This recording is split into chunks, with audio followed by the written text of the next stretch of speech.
ഇസ്രായേലും ഇറാനും തമ്മിൽ നടക്കുന്ന നേർക്കുനേർ യുദ്ധത്തിന്റെ വിവരങ്ങളാണ് കഴിഞ്ഞ കുറേ ദിവസങ്ങളായി നമ്മുടെ വാർത്തകളിൽ നിറഞ്ഞു നിൽക്കുന്നത്. ആ സാഹചര്യത്തിൽ ഇസ്രായേലിനെ പറ്റി ഒരു എപ്പിസോഡ് ചെയ്യാമോ എന്ന് നിരവധി പേർ ആവശ്യപ്പെട്ടിരുന്നു.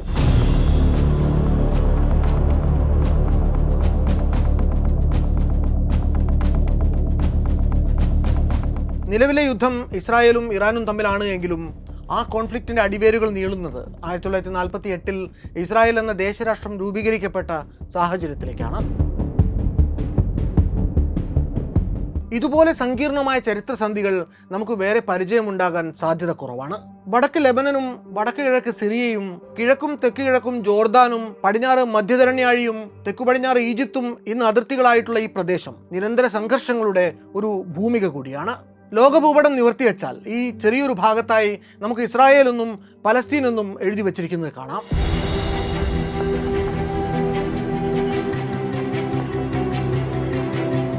തങ്ങളുടേതായിരുന്ന ഭൂമിയിലേക്ക് കുടിയേറ്റം നടത്തിയ യഹൂദർ തങ്ങളെ ഇന്ന് കാണുന്ന ചെറിയൊരിടത്തേക്ക് ഒതുക്കി ബാക്കി വരുന്ന പലസ്തീൻ പ്രവിശ്യ ആകെ കൈയടക്കിയെന്ന് അവിടുത്തെ അറബ് വംശജർ പറയുന്നു.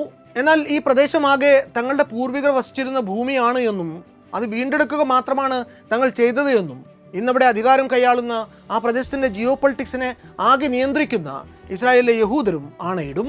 സത്യത്തിൽ അവിടം ആദ്യം ആർക്ക് സ്വന്തമായിരുന്നു? ആരാണ് പിന്നീട് വന്ന് അവിടെ ആധിപത്യം സ്ഥാപിച്ചത്?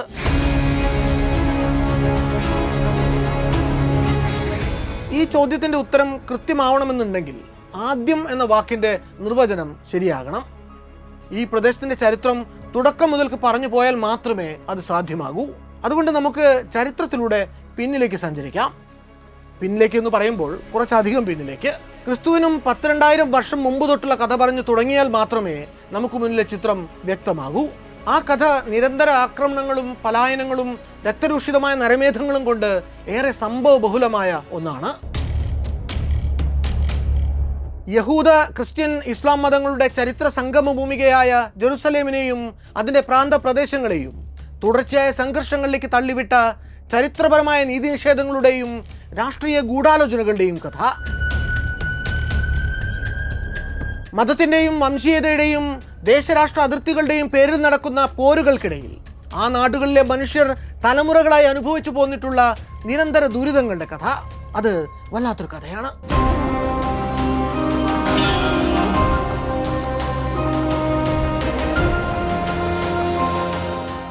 ഉൽപ്പത്തികാലം മുതൽക്കുള്ള യഹൂദരുടെ സമ്പൂർണ്ണ ചരിത്രത്തെ ക്രോഡീകരിക്കുന്നതിനുള്ള ആദ്യ ശ്രമങ്ങളിലൊന്ന് CE 1-ാം നൂറ്റാണ്ടിൻ്റെ അവസാനം പുറത്തിറങ്ങിയ ഫ്ലെവിയസ് ജോസഫസിൻ്റെ ആൻറ്റിക്വിറ്റീസ് ഓഫ് ദ ജൂസ് എന്ന പുസ്തകമാണ്. ഹീബ്രു ബൈബിളിലും അതുപോലെ ഫ്ലെവിയസ് ജോസഫസ് പോലെയുള്ള ചരിത്രകാരന്മാരുടെ കൃതികളിലും രേഖപ്പെടുത്തിയിട്ടുള്ള യഹൂദ ചരിത്രം ആരംഭിക്കുന്നത് യാക്കോബിൽ നിന്നുമാണ്. ആരാണ് യാക്കോബ്? അബ്രഹാം പുത്രനായ ഇസ്ഹാക്കിൻ്റെ മകൻ. ഈ ഇസ്ഹാക്കിന് ജനിച്ച 2 മക്കളിൽ ഇളയവനായ യാക്കോബിൻ്റെ പിന്മുറക്കാരെയാണ് ഇസ്രായേലികൾ എന്ന് പറയുന്നത്. യാക്കോബിൻ്റെ മറ്റൊരു പേരായിരുന്നു ഇസ്രായേൽ എന്നത്. ദൈവത്തിൽ നിന്ന് അനുഗ്രഹങ്ങൾ പ്രാപിച്ചവൻ എന്നാണ് ആ വാക്കിൻ്റെ അർത്ഥം. അബ്രഹാമിൻ്റെ പിൻഗാമികൾ എന്ന അർത്ഥത്തിൽ എബ്രായർ എന്നും യാക്കോബിൻ്റെ പിന്മുറക്കാരെ വിളിച്ചു പോരുന്നുണ്ട്. യാക്കോബിന് Reuben, Simeon, Levi, Judah, Dan, Naphtali, Gad, Asher, Issachar, Zebulun, Joseph, Benjamin എന്നിങ്ങനെ മക്കൾ 12 ആയിരുന്നു. ഈ 12 പേരാണ് പിന്നീട് ഇസ്രായേലിലെ 12 ഗോത്രങ്ങളുടെ പേട്രിയാർക്കുകളാവുന്നത്. BC 1876 നാട്ടിലുണ്ടായ ക്ഷാമം യാക്കോബിനെയും അദ്ദേഹത്തിൻ്റെ പുത്രകളത്രാദികളടക്കം ഏതാണ്ട് 70 പേരടങ്ങിയ ഒരു സംഘത്തെയും അന്നത്തെ മിസ്രയീമിൽ, അതായത് ഇന്നത്തെ ഈജിപ്തിൽ എത്തിച്ചു എന്ന് ഉൽപ്പത്തി പുസ്തകം 46-ാം അധ്യായത്തിൻ്റെ 27-ാം വചനം പറയുന്നു. വരും തലമുറകൾ അവിടെ കഴിച്ചുകൂട്ടിയ അവർ കാലക്രമത്തിൽ പെറ്റുപെരുകി സമൃദ്ധി നേടി. ഈജിപ്തിലെ 430 കൊല്ലത്തെ വാസത്തിനിടയിൽ 20 ലക്ഷത്തിലേറെ വരുന്ന ഒരു വൻ ജനസമൂഹമായി ഇസ്രായേലിയർ മാറി. എന്നാൽ പുതിയ ഫറവോ അധികാരത്തിൽ വന്ന സമയത്ത് അവരുടെ കഷ്ടകാലം ആരംഭിച്ചു. ഇസ്രായേലിയരുടെ വർദ്ധിച്ചു വന്ന അംഗബലത്തിൽ ആധിപൂണ്ട അദ്ദേഹം അവരെ ഒന്നടങ്കം അടിമകളാക്കി അവരെ നിരന്തരം ചൂഷണം ചെയ്തു പോന്നു. ഇങ്ങനെ അടിമപ്പണി എടുക്കേണ്ടി വന്നിട്ടും ഇസ്രായേലിയർ തളർന്നില്ല. എന്നെങ്കിലും തങ്ങളെ തേടി എത്താനിരിക്കുന്ന ദൈവകൃപയുടെ പ്രതീക്ഷയിൽ അവർ തങ്ങളുടെ പരമ്പരാഗതമായിട്ടുള്ള ആചാരാനുഷ്ഠാനങ്ങൾ തുടർന്നുപോയി. കൂട്ടത്തിൽ ഒരു എബ്രായൻ മോശ വളർന്നു വന്നത് ഫറവോയുടെ കൊട്ടാരത്തിലാണ്. കൊട്ടാരത്തിൻ്റെ സുഖസൗകര്യങ്ങളിൽ പുലരുമ്പോഴും ഉറ്റവരായ ഇസ്രായേലർ അനുഭവിക്കുന്ന പീഡനങ്ങൾ അവനെ അസ്വസ്ഥനാക്കിയിരുന്നു. പതിവിൻപടി കത്തുന്ന കാട്ടുപന്തയിലൂടെ മോശയ്ക്ക് മുന്നിൽ വെളിപ്പെടുന്ന ദൈവം അവനെ ഇസ്രായേലിയുടെ വിമോചനത്തിനായി നിയോഗിക്കുന്നു. ദൈവഹിതം അയാൾ ഫറവോയെ അറിയിക്കുന്നു. ഫറവോ പക്ഷേ അതിന് വഴങ്ങുന്നില്ല. ദൈവകോപം ഒന്നിനു പിന്നാലെ ഒന്നായി വന്ന മഹാമാരികളുടെ രൂപത്തിൽ ഫറവോയുടെ പ്രജകൾക്കുമേൽ തീമഴ പെയ്ച്ചു. രോഗപീഠകൾ കൊണ്ട് വലഞ്ഞൊടുവിൽ ദൈവഹിതം പാലിക്കാൻ ഫറവോ നിർബന്ധിതനായി. അങ്ങനെ മോശ തൻ്റെ നാട്ടുകാരെ ഇസ്രായേലിലെ ഒന്നടങ്കം ഈജിപ്തിൽ നിന്ന് കൂട്ടിക്കൊണ്ടുപോയി. യഹൂദ ചരിത്രത്തിലെ സുപ്രധാനമായ ഒരു ഏടായി അത് മാറി. എക്സോഡസ് അഥവാ പുറപ്പാട്. അവർ ഇസ്രായേലിൽ നിന്ന് പുറപ്പെടുമ്പോൾ 20 ലക്ഷം വരുന്നൊരു വൻ ജനസമൂഹമായിരുന്നു. ഇസ്രായേൽ ഗോത്രങ്ങളിൽ നിന്നും തെരഞ്ഞെടുക്കപ്പെട്ട 6 ലക്ഷത്തിലേറെ അംഗസംഖ്യയുള്ള യുദ്ധസന്നദ്ധരായ ഒരു സംഘവും ഇവർക്കുണ്ടായിരുന്നു. ചെങ്കടൽ മുറിച്ചു കടക്കുന്ന ഇസ്രായേലിയർ സീനായിലെ മരുഭൂമികളിലൂടെ തങ്ങളുടെ പ്രയാണം തുടർന്നു പോകുന്നു. സീനായ് മലമുകളിൽ വെച്ച് അവർക്ക് വെളിപാടുണ്ടാകുന്നു. 10 കൽപ്പനകളുടെ പുസ്തകം തോറ അവർക്ക് അരുൾ ചെയ്യപ്പെടുന്നു. ഇസ്രായേലും ദൈവവും തമ്മിലുള്ള നേരുടമ്പടി. മരുഭൂമിയിലൂടെയുള്ള അവരുടെ അലച്ചിൽ 40 വർഷം നീണ്ടു നിൽക്കുന്നു. മോശ മരിച്ചപ്പോൾ യോശുവയായി അവരുടെ നേതാവ്. അയാൾ അവരെ ജോർദാൻ നദി മുറിച്ചു കടന്ന് കാനാൻ നാട്ടിലേക്ക് കൂട്ടിക്കൊണ്ടുപോയി. 40 വർഷത്തെ മരുഭൂവാസത്തിന് ശേഷം ഇസ്രായേൽ ജനം BC 1406 മോവാബ് രാജ്യത്ത് എത്തിച്ചേരുന്നു. നെബോ മല മുകളിൽ നിന്ന് എരിക്കോ പട്ടണത്തിന്റെ പശ്ചാത്തലത്തിലുള്ള തങ്ങളുടെ വാഗ്ദത്ത ഭൂമി ഇസ്രായേൽ ജനം കണ്ടെത്തുന്നു. നെബോ മലയുടെ താഴ്വരയിൽ ഇസ്രായേലർ താവളം അടിച്ചപ്പോഴേക്കും മോശ അന്തരിച്ചു കഴിഞ്ഞിരുന്നു. യോശുവയുടെ നേതൃത്വത്തിൽ പട നയിച്ച അവർ എരിക്കോ പട്ടണം പിടിച്ചെടുക്കുന്നു. പിന്നാലെ ഹായി, യെരുശലേം, മക്കേദ, ലിബ്ന, ലാഹിഷ്, എഗ്ലോൺ, ഹെബ്രോൺ, ദേബിർ എന്നിങ്ങനെ കാനാൻ തെക്കൻ പ്രദേശങ്ങളെല്ലാം ഇസ്രായേലിയർ പിടിച്ചെടുക്കുന്നു. ഇസ്രായേലിന്റെ അധിനിവേശത്തിൽ ഭീതി പൂണ്ട കാനാന്യ രാജാക്കന്മാർ ഹസോർ രാജാവിന്റെ കീഴിൽ സംഘടിച്ചുവെങ്കിലും അവരെയെല്ലാം ഇസ്രായേലിയർ പരാജയപ്പെടുത്തുന്നു. ഇങ്ങനെ കാനാൻ ദേശത്ത് ആധിപത്യം ഉറപ്പിച്ച ശേഷം ഏകദേശം 375 വർഷക്കാലത്തേക്ക്, അതായത് BC 1406 മുതൽക്ക് BC 1025 വരെയുള്ള കാലത്ത് ഇവർക്ക് രാജാക്കന്മാരുടെ ഭരണം ഇല്ലായിരുന്നു. 12ഓളം ഗോത്ര തലവന്മാർക്ക് കീഴിൽ പുലർന്നിരുന്ന ഗ്രാമീണ റിപ്പബ്ലിക്കുകളുടെ ഒരു സമാഹാരമായിരുന്നു അന്നത്തെ ഇസ്രായേൽ. ഗോത്രത്തലവന്മാരുടെയും ന്യായാധിപന്മാരുടെയും ഒരു ഭരണ സമ്പ്രദായമായിരുന്നു ഇവർക്ക് ഉണ്ടായിരുന്നത്. പ്രതിസന്ധി ഘട്ടങ്ങളിൽ ന്യായാധിപർ എന്ന് പേര് കേട്ടിരുന്ന പ്രാദേശിക നേതാക്കളായ ദബോരയും ഗിദിയോനും ഷിംഷോനുമെല്ലാം സങ്കടമോചകരായി അവതരിച്ചു. തങ്ങളുടെ ജനങ്ങളെ പരസ്പരം പോരാടാതെ അവർ ചേർത്തു നിർത്തി. അവരുടെ നിലനിൽപ്പിന് ആദ്യ ഭീഷണി ഉയർത്തിയത് ഫിലിസ്റ്റീൻസ് ആണ്. BC 2ാം സഹസ്രാബ്ദത്തോടെ ഏഗൻ കടലിന്റെ തീരങ്ങളിൽ നിന്ന് കാനാൻ ദേശത്തിന്റെ ദക്ഷിണ തീരങ്ങളിലേക്ക് കുടിയേറിപ്പാർത്ത ഫിലിസ്റ്റീൻസ് ഗസ, അഷ്കലോൺ, അഷ്ദോദ്, എക്രോൺ, ഗത്ത് എന്നിങ്ങനെ 5 നഗരങ്ങൾ കെട്ടിപ്പടുത്തിരുന്നു. ഇസ്രായേലിനേക്കാൾ സൈനിക മികവുണ്ടായിരുന്ന, അവരെക്കാൾ നന്നായി നാടുഭരിച്ചിരുന്ന ഫിലിസ്റ്റീൻസ് അവർക്ക് നിരന്തര ഭീഷണിയായി മാറി.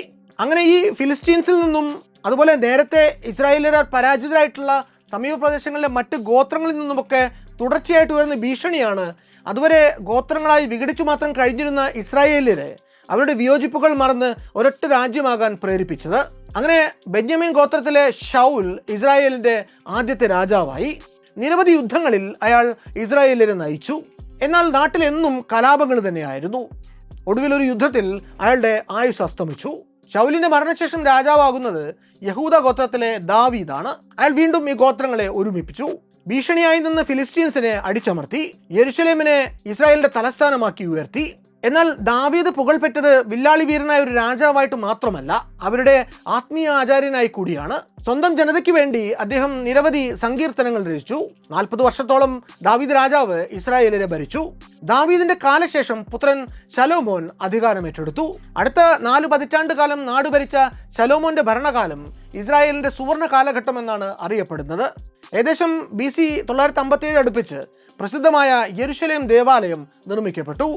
ഇസ്രായേലിയരുടെ ദൈവാരാധനയുടെയും അനുഷ്ഠാനങ്ങളുടെയും ഒക്കെ നെടുംതൂണായി ഈ ദേവാലയം മാറി. അതിനു പുറമേയും നിരവധി കൊട്ടാരങ്ങളും സൗധങ്ങളുമൊക്കെ കെട്ടി ഉയർത്തപ്പെട്ടു. ഈ ശലോമോന്റെ ഭരണകാലത്ത് നാട് സമൃദ്ധിയിലേക്ക് നീങ്ങിയെങ്കിലും കനത്ത നികുതിയും കർശനമായ തൊഴിൽ നിയമങ്ങളും രാജാവിനെ ജനങ്ങളിൽ നിന്ന് അകറ്റി. BC 937 ശലോമോന്റെ മരണശേഷം രാജ്യം 2ആയി പിളർന്നു പോകുന്നു. 10 ഗോത്രങ്ങൾ ചേർന്ന് വടക്കായി ഇസ്രായേൽ എന്ന പേരിൽ വേറിട്ടുപോയി. ശമരിയായിരുന്നു അവരുടെ തലസ്ഥാനം. തെക്കായി യെരുശലേം തലസ്ഥാനമായി യഹൂദ, ബെന്യാമിൻ ഗോത്രങ്ങൾ ചേർന്ന് യഹൂദിയ എന്ന രാജ്യം. തെക്കിനേക്കാൾ വടക്ക് സമ്പന്നമായിരുന്നുവെങ്കിലും രാഷ്ട്രീയ അസ്ഥിരതകൾ അവരെ നിരന്തരം വേട്ടയാടി.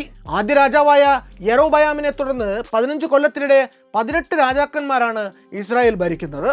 അവർ യഹോവയുടെ ന്യായപ്രമാണങ്ങളെയും കൽപ്പനകളെയും ധിക്കരിച്ചുകൊണ്ട് കാനാന്യ വിഗ്രഹാരാധകരും അവിശ്വാസികളുമായി തീർന്നുവെന്ന് ബൈബിളിൽ പറയുന്നുണ്ട്. ഇസ്രായേൽ തുടർച്ചയായി സിറിയൻ ആക്രമണങ്ങൾക്ക് വിധേയമായിക്കൊണ്ടിരുന്ന ഒരു കാലം കൂടിയായിരുന്നു ഇത്. ഈ ആക്രമണങ്ങൾക്കൊടുവിൽ BC 722 അസീറിയൻ പടയോട്ടത്തിൽ ശമരിയ വീണുപോകുന്നു. അവിടുത്തെ ജനത പലയിടത്തേക്കായിട്ട് തുരത്തി ഓടിക്കപ്പെട്ടു. അങ്ങനെ നാടുവിട്ട് ഓടേണ്ടി വന്ന 10 വടക്കൻ ഗോത്രങ്ങൾ കാലാന്തരങ്ങളിൽ അവ ചെന്നടിഞ്ഞ ഇടങ്ങളിലെ സംസ്കൃതികളുമായിട്ട് അലിഞ്ഞു ചേരുന്നു, അവയുടെ അസ്തിത്വവും നഷ്ടപ്പെടുത്തുന്നു. യഹൂദ ചരിത്രം ഇവരെ ഓർക്കുന്നത് 10 ലോസ്റ്റ് ട്രൈബ്സ് ഓഫ് ഇസ്രായേൽ എന്ന പേരിലാണ്. അന്നോളം അധിവസിച്ചിരുന്നവർ ഒഴിഞ്ഞുപോയ ഇടങ്ങളിലേക്ക് കാലക്രമത്തിൽ അസീര്യക്കാർ മറ്റു നാടുകളിൽ നിന്നുള്ള ആളുകളെ കൊണ്ട് പാർപ്പിക്കുന്നു. ഇങ്ങനെ കുടിയേറിയവരിൽ ചിലർ പോകെ പോകെ ഇസ്രായേലിയരുടെ ദൈവത്തെ ആരാധിക്കുവാനും അവരുടെ ആചാര അനുഷ്ഠാനങ്ങൾ പിന്തുടരുവാനും തുടങ്ങി. ഗെരിസിം മലയിൽ സ്വന്തമായി ആരാധന സ്ഥലമുണ്ടായിരുന്ന ഈ ഹൈബ്രിഡ് കമ്മ്യൂണിറ്റി പിന്നീട് ശമര്യർ എന്ന് അറിയപ്പെട്ടു. തങ്ങളുടെ ദൈവത്തെയും ആചാരങ്ങളെയും ഒക്കെ സ്വാംശീകരിച്ചവരാണ് എങ്കിലും ശമര്യർ എന്നും യഹൂദിയയിലെ ജൂതരെ സംബന്ധിച്ചിടത്തോളം അന്യര് തന്നെയായിരുന്നു. തങ്ങളെ അനുകരിച്ച വരത്തന്മാരായി മാത്രമേ അവരെന്തും ശമര്യരെ കണ്ടിട്ടുള്ളൂ. എന്നാൽ അപ്പോഴും ജെറുസലേം കേന്ദ്രമാക്കിക്കൊണ്ട് യഹൂദിയ എന്ന കുഞ്ഞു തെക്കൻ രാജ്യം അസീര്യക്കാർക്ക് കപ്പം കൊടുത്തുകൊണ്ടാണെങ്കിലും പിടിച്ചു നിന്നു. BC 6-ാം നൂറ്റാണ്ടോടുകൂടി മറ്റൊരു സാമ്രാജ്യത്വ ശക്തിയുടെ ഉദയമുണ്ടാകുന്നു, ബാബിലോണിയ.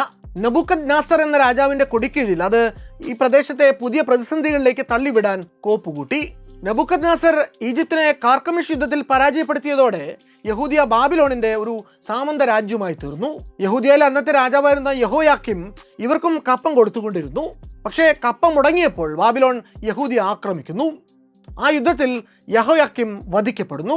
BC 597 ബാബിലോണിയൻ സൈന്യം ജെറുസലേം ആക്രമിച്ച് പിടിച്ചടക്കുന്നു.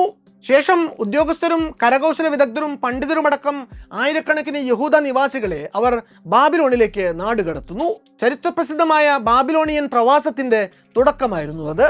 ഒരു ദശാബ്ദത്തിനുള്ളിൽ തന്നെ ബാബിലോണിയൻ സൈന്യത്തിന്റെ 2ാം പടയോട്ടവും ഉണ്ടാകുന്നു. നഗരം വീണ്ടും നിലംപൊത്തുന്നു. ഈ ആക്രമണത്തിൽ നൂറ്റാണ്ടുകൾക്ക് മുമ്പ് ശലോമോൻ പടികഴിപ്പിച്ച യെരുശലേം ദേവാലയമടക്കം തകർക്കപ്പെടുന്നു. ഈ അധിനിവേശ കാലത്ത് കാര്യങ്ങൾ നോക്കി നടത്താൻ വേണ്ടി ഹതഭാഗ്യരായ ചുരുക്കം ചിലർ ഒഴികെ ജെറുസലേമിലെ യഹൂദ്യർ കൂട്ടത്തോടെ നാടുകടത്തപ്പെടുന്നു. 10 ലോസ്റ്റ് ട്രൈബ്സ് ഓഫ് ഇസ്രായേൽ എന്ന് നമ്മൾ നേരത്തെ വിളിച്ച ശമരിയക്കാരെ പോലെ പക്ഷേ യഹൂദ്യർ നാമാവശേഷമായില്ല. നാട് കൂട്ടിച്ചോറാക്കിയെങ്കിലും ബാബിലോണിയർ അവരെ മെസപ്പൊട്ടേമിയയിൽ ചെന്ന് കുടിവെക്കാൻ അനുവദിക്കുന്നു. ജന്മനാട്ടിലേക്കുള്ള തിരിച്ചുപോക്കും പ്രതീക്ഷിച്ചുകൊണ്ട് അവർ അവിടെ താമസമുറപ്പിക്കുന്നു. ഈ പ്രവാസകാലം അവർ തങ്ങളുടെ നാടിനും ജനതയ്ക്കുമുണ്ടായ വിപത്തിനെ ഓർത്ത് വിലപിച്ചുകൊണ്ട് കഴിച്ചുകൂട്ടി. അക്കാലത്ത് യഹോവയുടെ കൽപ്പനകളെയും മോശയുടെ ന്യായപ്രമാണങ്ങളെയും പ്രവാചകന്മാരുടെ മുന്നറിയിപ്പുകളെയും സ്മരിച്ചുകൊണ്ട് പുതുയുഗത്തിന്റെ പിറവിക്ക് വേണ്ടി അവർ കാത്തിരുന്നു. അവർ ഇക്കാലം അത്രയും പഴയകാല സ്മരണകളിലൂടെ ആരാധന നിലനിർത്തുകയും വേദഗ്രന്ഥങ്ങൾ ശേഖരിച്ച് പുതുതലമുറകളെ പഠിപ്പിക്കുകയും ചെയ്തു പോന്നു. ഈ പ്രവാസകാലം യഹൂദ ചരിത്രത്തിലെ സാഹിത്യ പ്രാധാന്യം അർഹിക്കുന്ന ഒരു കാലം കൂടിയാണ്. അരാമ്യ ഭാഷയിലുള്ള സാഹിത്യം യഹൂദർക്കിടയിൽ ജനപ്രിയമാകുന്നത് ഇക്കാലത്താണ്. ഈ അനുഭവം യഹൂദ ചരിത്രത്തിൽ പുതിയൊരു സങ്കല്പത്തിന് തന്നെ നാന്ദി കുറിച്ച ഒന്നാണ്. BC 3-ാം നൂറ്റാണ്ടിൽ യഹൂദ മതഗ്രന്ഥമായ തോറയ്ക്ക് ഗ്രീക്കിൽ സെപ്റ്റുഅജിന്റ് എന്ന പേരിലൊരു തർജ്ജമ നിർമ്മിക്കാൻ ഒരുമിച്ച ടോളമി 2-ാമന്റെ പരിഭാഷകർ ചേർന്ന് പൂർവിക ദേശത്തുനിന്ന് പലായനം ചെയ്ത് അന്യനാട്ടിൽ ചെന്ന് പാർക്കേണ്ടി വന്ന യഹൂദരുടെ ദുരിതാവസ്ഥയെ സൂചിപ്പിക്കാൻ വേണ്ടി ഭാഷാലോകത്തിന് പുതിയൊരു പദം തന്നെ സംഭാവന ചെയ്തു. അതാണ് വിത്തുകൾ പോലെ ചിതറിപ്പോവുക എന്നർത്ഥം വരുന്ന ഡയാസ്പോറ. യഹൂദരുടെ പിന്നീട് ഇന്നുവരെയുള്ള ലോക ചരിത്രത്തിലെ ജീവിത സ്വഭാവത്തിന്റെ തന്നെ സൂചകമായി ആ വാക്കുമാറി. ഉരുവം കൊണ്ടത് ഇസ്രായേലിയുടെ സങ്കടം പൊലിപ്പിക്കാനായിരുന്നുവെങ്കിലും ഇന്നത് ലോകമെമ്പാടുമുള്ള പ്രവാസികൾ ഏറ്റെടുത്ത് അർത്ഥവ്യാപ്തി കൂട്ടിയിട്ടുണ്ട്. പലായനം ചെയ്ത് ബാബിലോണിലെത്തിയ യഹൂദിയർ അതിജീവിക്കുക മാത്രമല്ലായിരുന്നു ചെയ്തത്, അവർ അവിടുത്തെ സാഹചര്യങ്ങളോട് പൊരുത്തപ്പെട്ടു.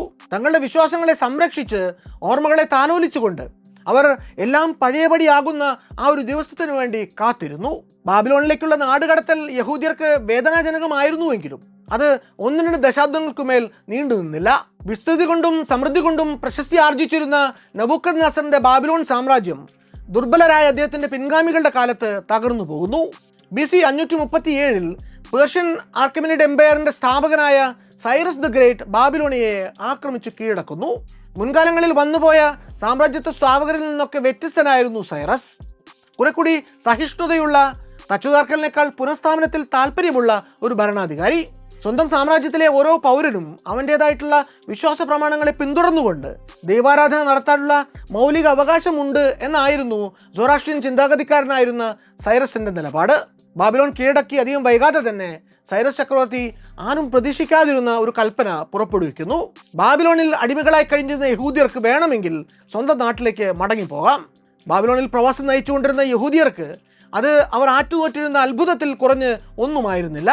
അതിൽ അവർക്കുണ്ടായിരുന്ന നന്ദി നമുക്ക് എബ്രായ ബൈബിളിൽ നോക്കിയാൽ കാണാനാകും. ദൈവിക നിയോഗം നടപ്പിലാക്കുന്നതിനായി തിരഞ്ഞെടുക്കപ്പെട്ടയാൾ എന്ന നിലയിലാണ് എബ്രായ ബൈബിൾ സൈറസിനെ അടയാളപ്പെടുത്തുന്നത്.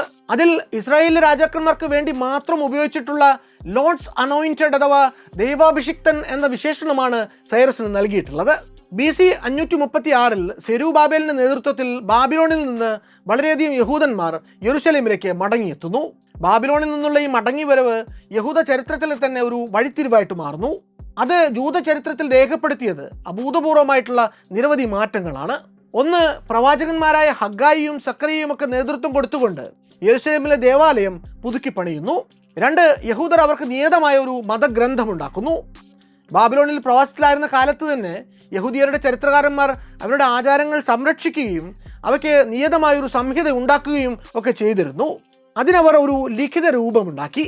അത് പിന്നീട് ഹീബ്രു ബൈബിളിൻ്റെ ആധാര രേഖയായി മാറി. മൂന്ന്, മോശയുടെ നിയമങ്ങൾ അവരുടെ ജീവിതത്തിൻ്റെ കേന്ദ്രബിന്ദുവായി. തിരികെ അധികം വൈകാതെ യഹൂദ നേതൃത്വം തോറയ്ക്ക് കൃത്യമായ പ്രാധാന്യം കൊടുക്കുവാൻ തുടങ്ങി. പരസ്യമായി നടത്തപ്പെട്ട പാരായണങ്ങളിലൂടെ കവനന്റ് ലോസ് അഥവാ ഉടമ്പടി നിയമങ്ങൾക്ക് പൊതു അംഗീകാരവും കിട്ടി. നാല്, യഹൂദിയ അധികം വൈകാതെ തന്നെ ഒരു മതാധിഷ്ഠിത സമൂഹമായിട്ട് മാറി.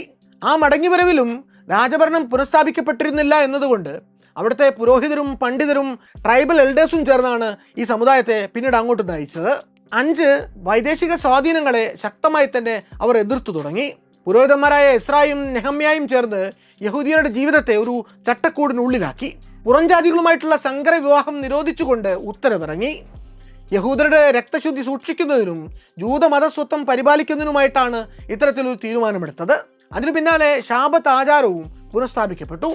സുവ്യക്തമായ ഒരു തീരുമാനത്തിലൂടെ അവർ വിഗ്രഹാരാധനയും ഉപേക്ഷിച്ചു. യഹോവ ഏക ദൈവമായി മാറി. മുൻകാലങ്ങളിൽ വിഗ്രഹാരാധനയിലേക്ക് ചിലരെങ്കിലും വ്യതിചലിച്ചിരുന്നത് കർശനമായിട്ട് വിലക്കപ്പെട്ടു. ഈ പുതിയ മാറ്റങ്ങൾ കൃത്യമായൊരു വിശുദ്ധ ഗ്രന്ഥത്തിൻ്റെ അടിസ്ഥാനത്തിൽ ജീവിക്കുന്ന ഒരു ഉടമ്പടി സമൂഹം എന്ന നിലയിൽ ജൂദായിസത്തെ കൃത്യമായി പരുവപ്പെടുത്തി. ഇതൊക്കെ നടക്കുമ്പോഴും അവർ പേർഷ്യൻ സാമ്രാജ്യത്തിലെ ഒരു കോളനി ജനതയായി തുടർന്നു. BC 537 മുതൽക്ക് ഏതാണ്ട് 200 കൊല്ലം ഇസ്രായേലിൽ പേർഷ്യൻ ആധിപത്യം നിലനിൽക്കുന്നുണ്ട്. BC 333 കിഴക്ക് ദിക്കിലൂടെ എത്തിയ അലക്സാണ്ടർ ചക്രവർത്തിയുടെ മാസിഡോണിയൻ ഗ്രീക്ക് സൈന്യം യഹൂദിയെ അവരുടെ പരിപൂർണ നിയന്ത്രണത്തിലാക്കി. ഇസ്രായേൽ ഗ്രീക്ക് സാമ്രാജ്യത്തിന്റെ അധീനതയിലായി. അലക്സാണ്ടർ ചക്രവർത്തി പക്ഷേ യഹൂദരോട് ദയവോടുകൂടി മാത്രമാണ് പെരുമാറിയിട്ടുള്ളത്. ഗ്രീക്ക് ഭാഷയിലും സംസ്കാരത്തിലും അക്കാലത്ത് നിരവധി യഹൂദർ ആകൃഷ്ടരാകുന്നുണ്ട്. ഈജിപ്തിലെ അലക്സാണ്ട്രിയയിലേക്ക് അന്ന് നിരവധി യഹൂദർ കുടിയേറി പാർത്തു. അവിടെ സിനഗോഗുകൾ സ്ഥാപിച്ചു. അവരുമായിട്ടുള്ള വാണിജ്യത്തിലൂടെ സമ്പന്നരായി. BC 323 അലക്സാണ്ടർ ചക്രവർത്തിയുടെ മരണശേഷം ഗ്രീക്ക് സാമ്രാജ്യം വിഭജിതമായപ്പോൾ യഹൂദിയ ഈജിപ്തിലെ ടോളമിയുടെ കീഴിലായി. ടോളമിയുടെ കാലത്ത് യവന സംസ്കാരം അവിടെ വളരെ വേഗത്തിൽ ശക്തി ആർജിച്ചു. അതിനോടുള്ള പ്രതികരണം സമ്മിശ്രമായിരുന്നു. ചിലർ ഗ്രീക്ക് ഭാഷയും വസ്ത്രധാരണ രീതികളും തത്വചിന്തയും ഒക്കെ സ്വാംശീകരിച്ചപ്പോൾ ചിലർ യഹൂദ സ്വത്വത്തിന് ഭീഷണിയായിട്ടാണ് അതിനെ കണ്ടത്. BC 193 സിറിയൻ സെലൂസിഡ് രാജവംശത്തിലെ അന്ത്യോക്കസ് മൂന്നാമൻ രാജാവ് ഇസ്രായേൽ പിടിച്ചെടുത്തു. അയാളുടെ കീഴിൽ യഹൂദരുടെ മതവിശ്വാസങ്ങൾക്ക് അംഗീകാരം കിട്ടി. എന്നാൽ അദ്ദേഹത്തിൻ്റെ മകൻ അന്ത്യോക്കസ് 4 എപ്പിഫാനസ് അതിൽ നിന്ന് പിന്നോട്ട് പോയി. BC 167 അദ്ദേഹം യഹൂദിയർക്കുമേലെ ഗ്രീക്ക് സംസ്കാരം അടിച്ചേൽപ്പിച്ചു തുടങ്ങി. യഹൂദിയരുടെ പ്രാഥമിക ആചാരങ്ങളായ സർക്കംസിഷനും ശാബത്ത് ആചരണവുമൊക്കെ അയാൾ നിർത്തലാക്കി. യെരുശലേം ദേവാലയത്തിന്റെ മുഖ്യ ചുമതല യവനരുടെ ഇഷ്ടക്കാരനായിട്ടുള്ള ഒരു പുരോഹിതനെ ഏൽപ്പിച്ചു. അൾത്താരയിൽ പുതുതായി പ്രതിഷ്ഠിച്ച യവനദേവനായ സിയൂസിന്റെ വിഗ്രഹത്തിനു മുന്നിൽ പന്നികളെ ബലിയെടുത്തുകൊണ്ട് യെരുശലേം ദേവാലയം അയാൾ കളങ്കിതമാക്കി. ബലികർമ്മങ്ങൾക്ക് മുൻകൈയെടുത്ത അന്ത്യോക്കസിന്റെ ഒരു അനുയായിയെ വധിച്ചുകൊണ്ട് മോഡലിലെ പുരോഹിതനായ മത്തിയാസ് ആദ്യത്തെ വിമത ശബ്ദമുയർത്തി. ക്ഷേത്രത്തിനോട് ചേർന്നുള്ള ഒരു മലമുകളിലെ കാട്ടിൽ ഒളിഞ്ഞിരുന്നു കൊണ്ട് മത്തിയാസും മക്കളും അന്ത്യോക്യസിനോട് ഗറില്ല യുദ്ധം പ്രഖ്യാപിച്ചു. അന്ന് ഈ വിപ്ലവകാരികളെ ജനം മക്കാബിയർ എന്ന് വിളിച്ചു. മക്കാബ എന്ന എബ്രായ പദത്തിന്റെ അർത്ഥം ചുറ്റിക എന്നായിരുന്നു. ഈ കലാപകാരികൾക്ക് ആരംഭത്തിൽ യവനസേനയ്ക്കെതിരെ നിരവധി പോരാട്ട വിജയങ്ങൾ നേടാനുമാകുന്നുണ്ട്. BC 164 ഇവർ യെരുശലേം തിരികെ പിടിച്ച് യെരുശലേം ദേവാലയം ശുദ്ധികലശം ചെയ്ത് ആരാധന വീണ്ടും പുനഃസ്ഥാപിച്ച് യഹോവയ്ക്ക് സമർപ്പിച്ചു. പ്രതിഷ്ഠാ പെരുന്നാളും കൊണ്ടാടി. യഹൂദർ ഇന്നും ആ ചരിത്രസന്ധി ഹനൂക്ക എന്ന പേരിൽ പെരുന്നാളായി ആഘോഷിക്കുന്നു. വിപ്ലവം തുടങ്ങി വെച്ചത് ഹഷ്മോനിയ എന്ന പേരുള്ള ഒരു പുതിയ രാജവംശത്തിന് തന്നെയാണ്. സൈമൺ മക്കാബിയർ പ്രധാന പുരോഹിതനും ഭരണാധികാരിയുമായിക്കൊണ്ട് അവരെ നയിച്ചു. തുടർന്നു വന്ന 80 വർഷത്തോളം കാലം യഹൂദിയ പരമാധികാരത്തോടുകൂടി തന്നെ പുലർന്നുപോയി. അക്കാലത്ത് സാമ്രാജ്യം അതിൻ്റെ അതിർത്തികൾക്ക് അപ്പുറത്തേക്കും വ്യാപിപ്പിക്കപ്പെട്ടു. നൂറ്റാണ്ടുകൾ നീണ്ട ചരിത്രത്തിൽ ആദ്യമായി യഹൂദിയ സ്വന്തം നാട്ടുകാരാൽ ഭരിക്കപ്പെട്ടു.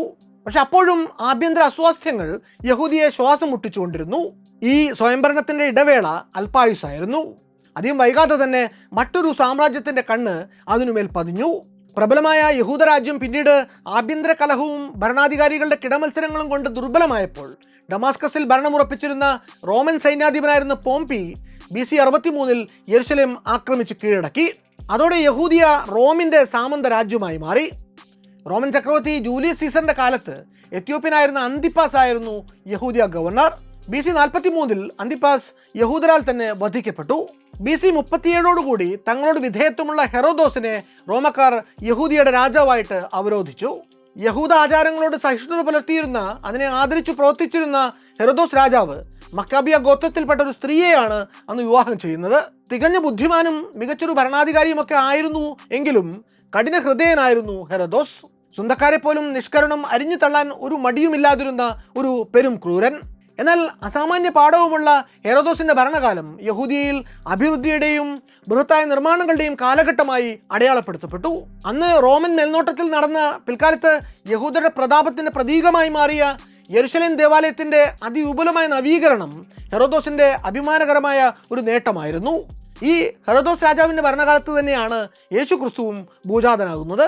ഹെറോദോസ് രാജാവിന്റെ മരണശേഷം ഭരണം റോമാക്കാരുടെ നേരിട്ടുള്ള മേൽനോട്ടത്തിലായി. ഉയർന്ന നികുതി ചുമത്തിയും അവർക്ക് താല്പര്യമുള്ള മുഖ്യപുരോഹിതരെ നിയമിച്ചും മുന്നോട്ടു പോയ റോമൻ ഭരണം അധികം വൈകാതെ തന്നെ ആ നാട്ടിലെ ജനങ്ങളുടെ ഇടയിൽ കടുത്ത അതൃപ്തി സൃഷ്ടിച്ചു. CE 66 നാട്ടിൽ സംഘർഷങ്ങൾ തുടർക്കഥയായി മാറി.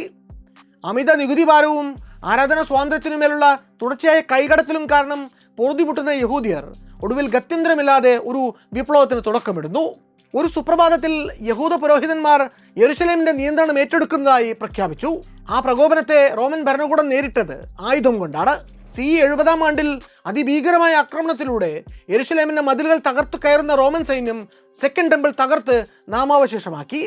നഗരം തീയിട്ടു 10,000-ങ്ങളെ കൊന്നുകളഞ്ഞു.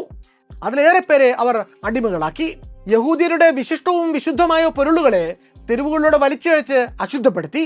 ജൂതരുടെ ജീവിതത്തിനേറ്റ വലിയൊരു ആഘാതമായിരുന്നു യെരുശലേം ദേവാലയത്തിന്റെ ഈ തകർച്ച. അവർ പിന്നെയും പല ഭാഗങ്ങളിലേക്ക് ചിതറിത്തെറിച്ചു പോകാൻ നിർബന്ധിതരായി.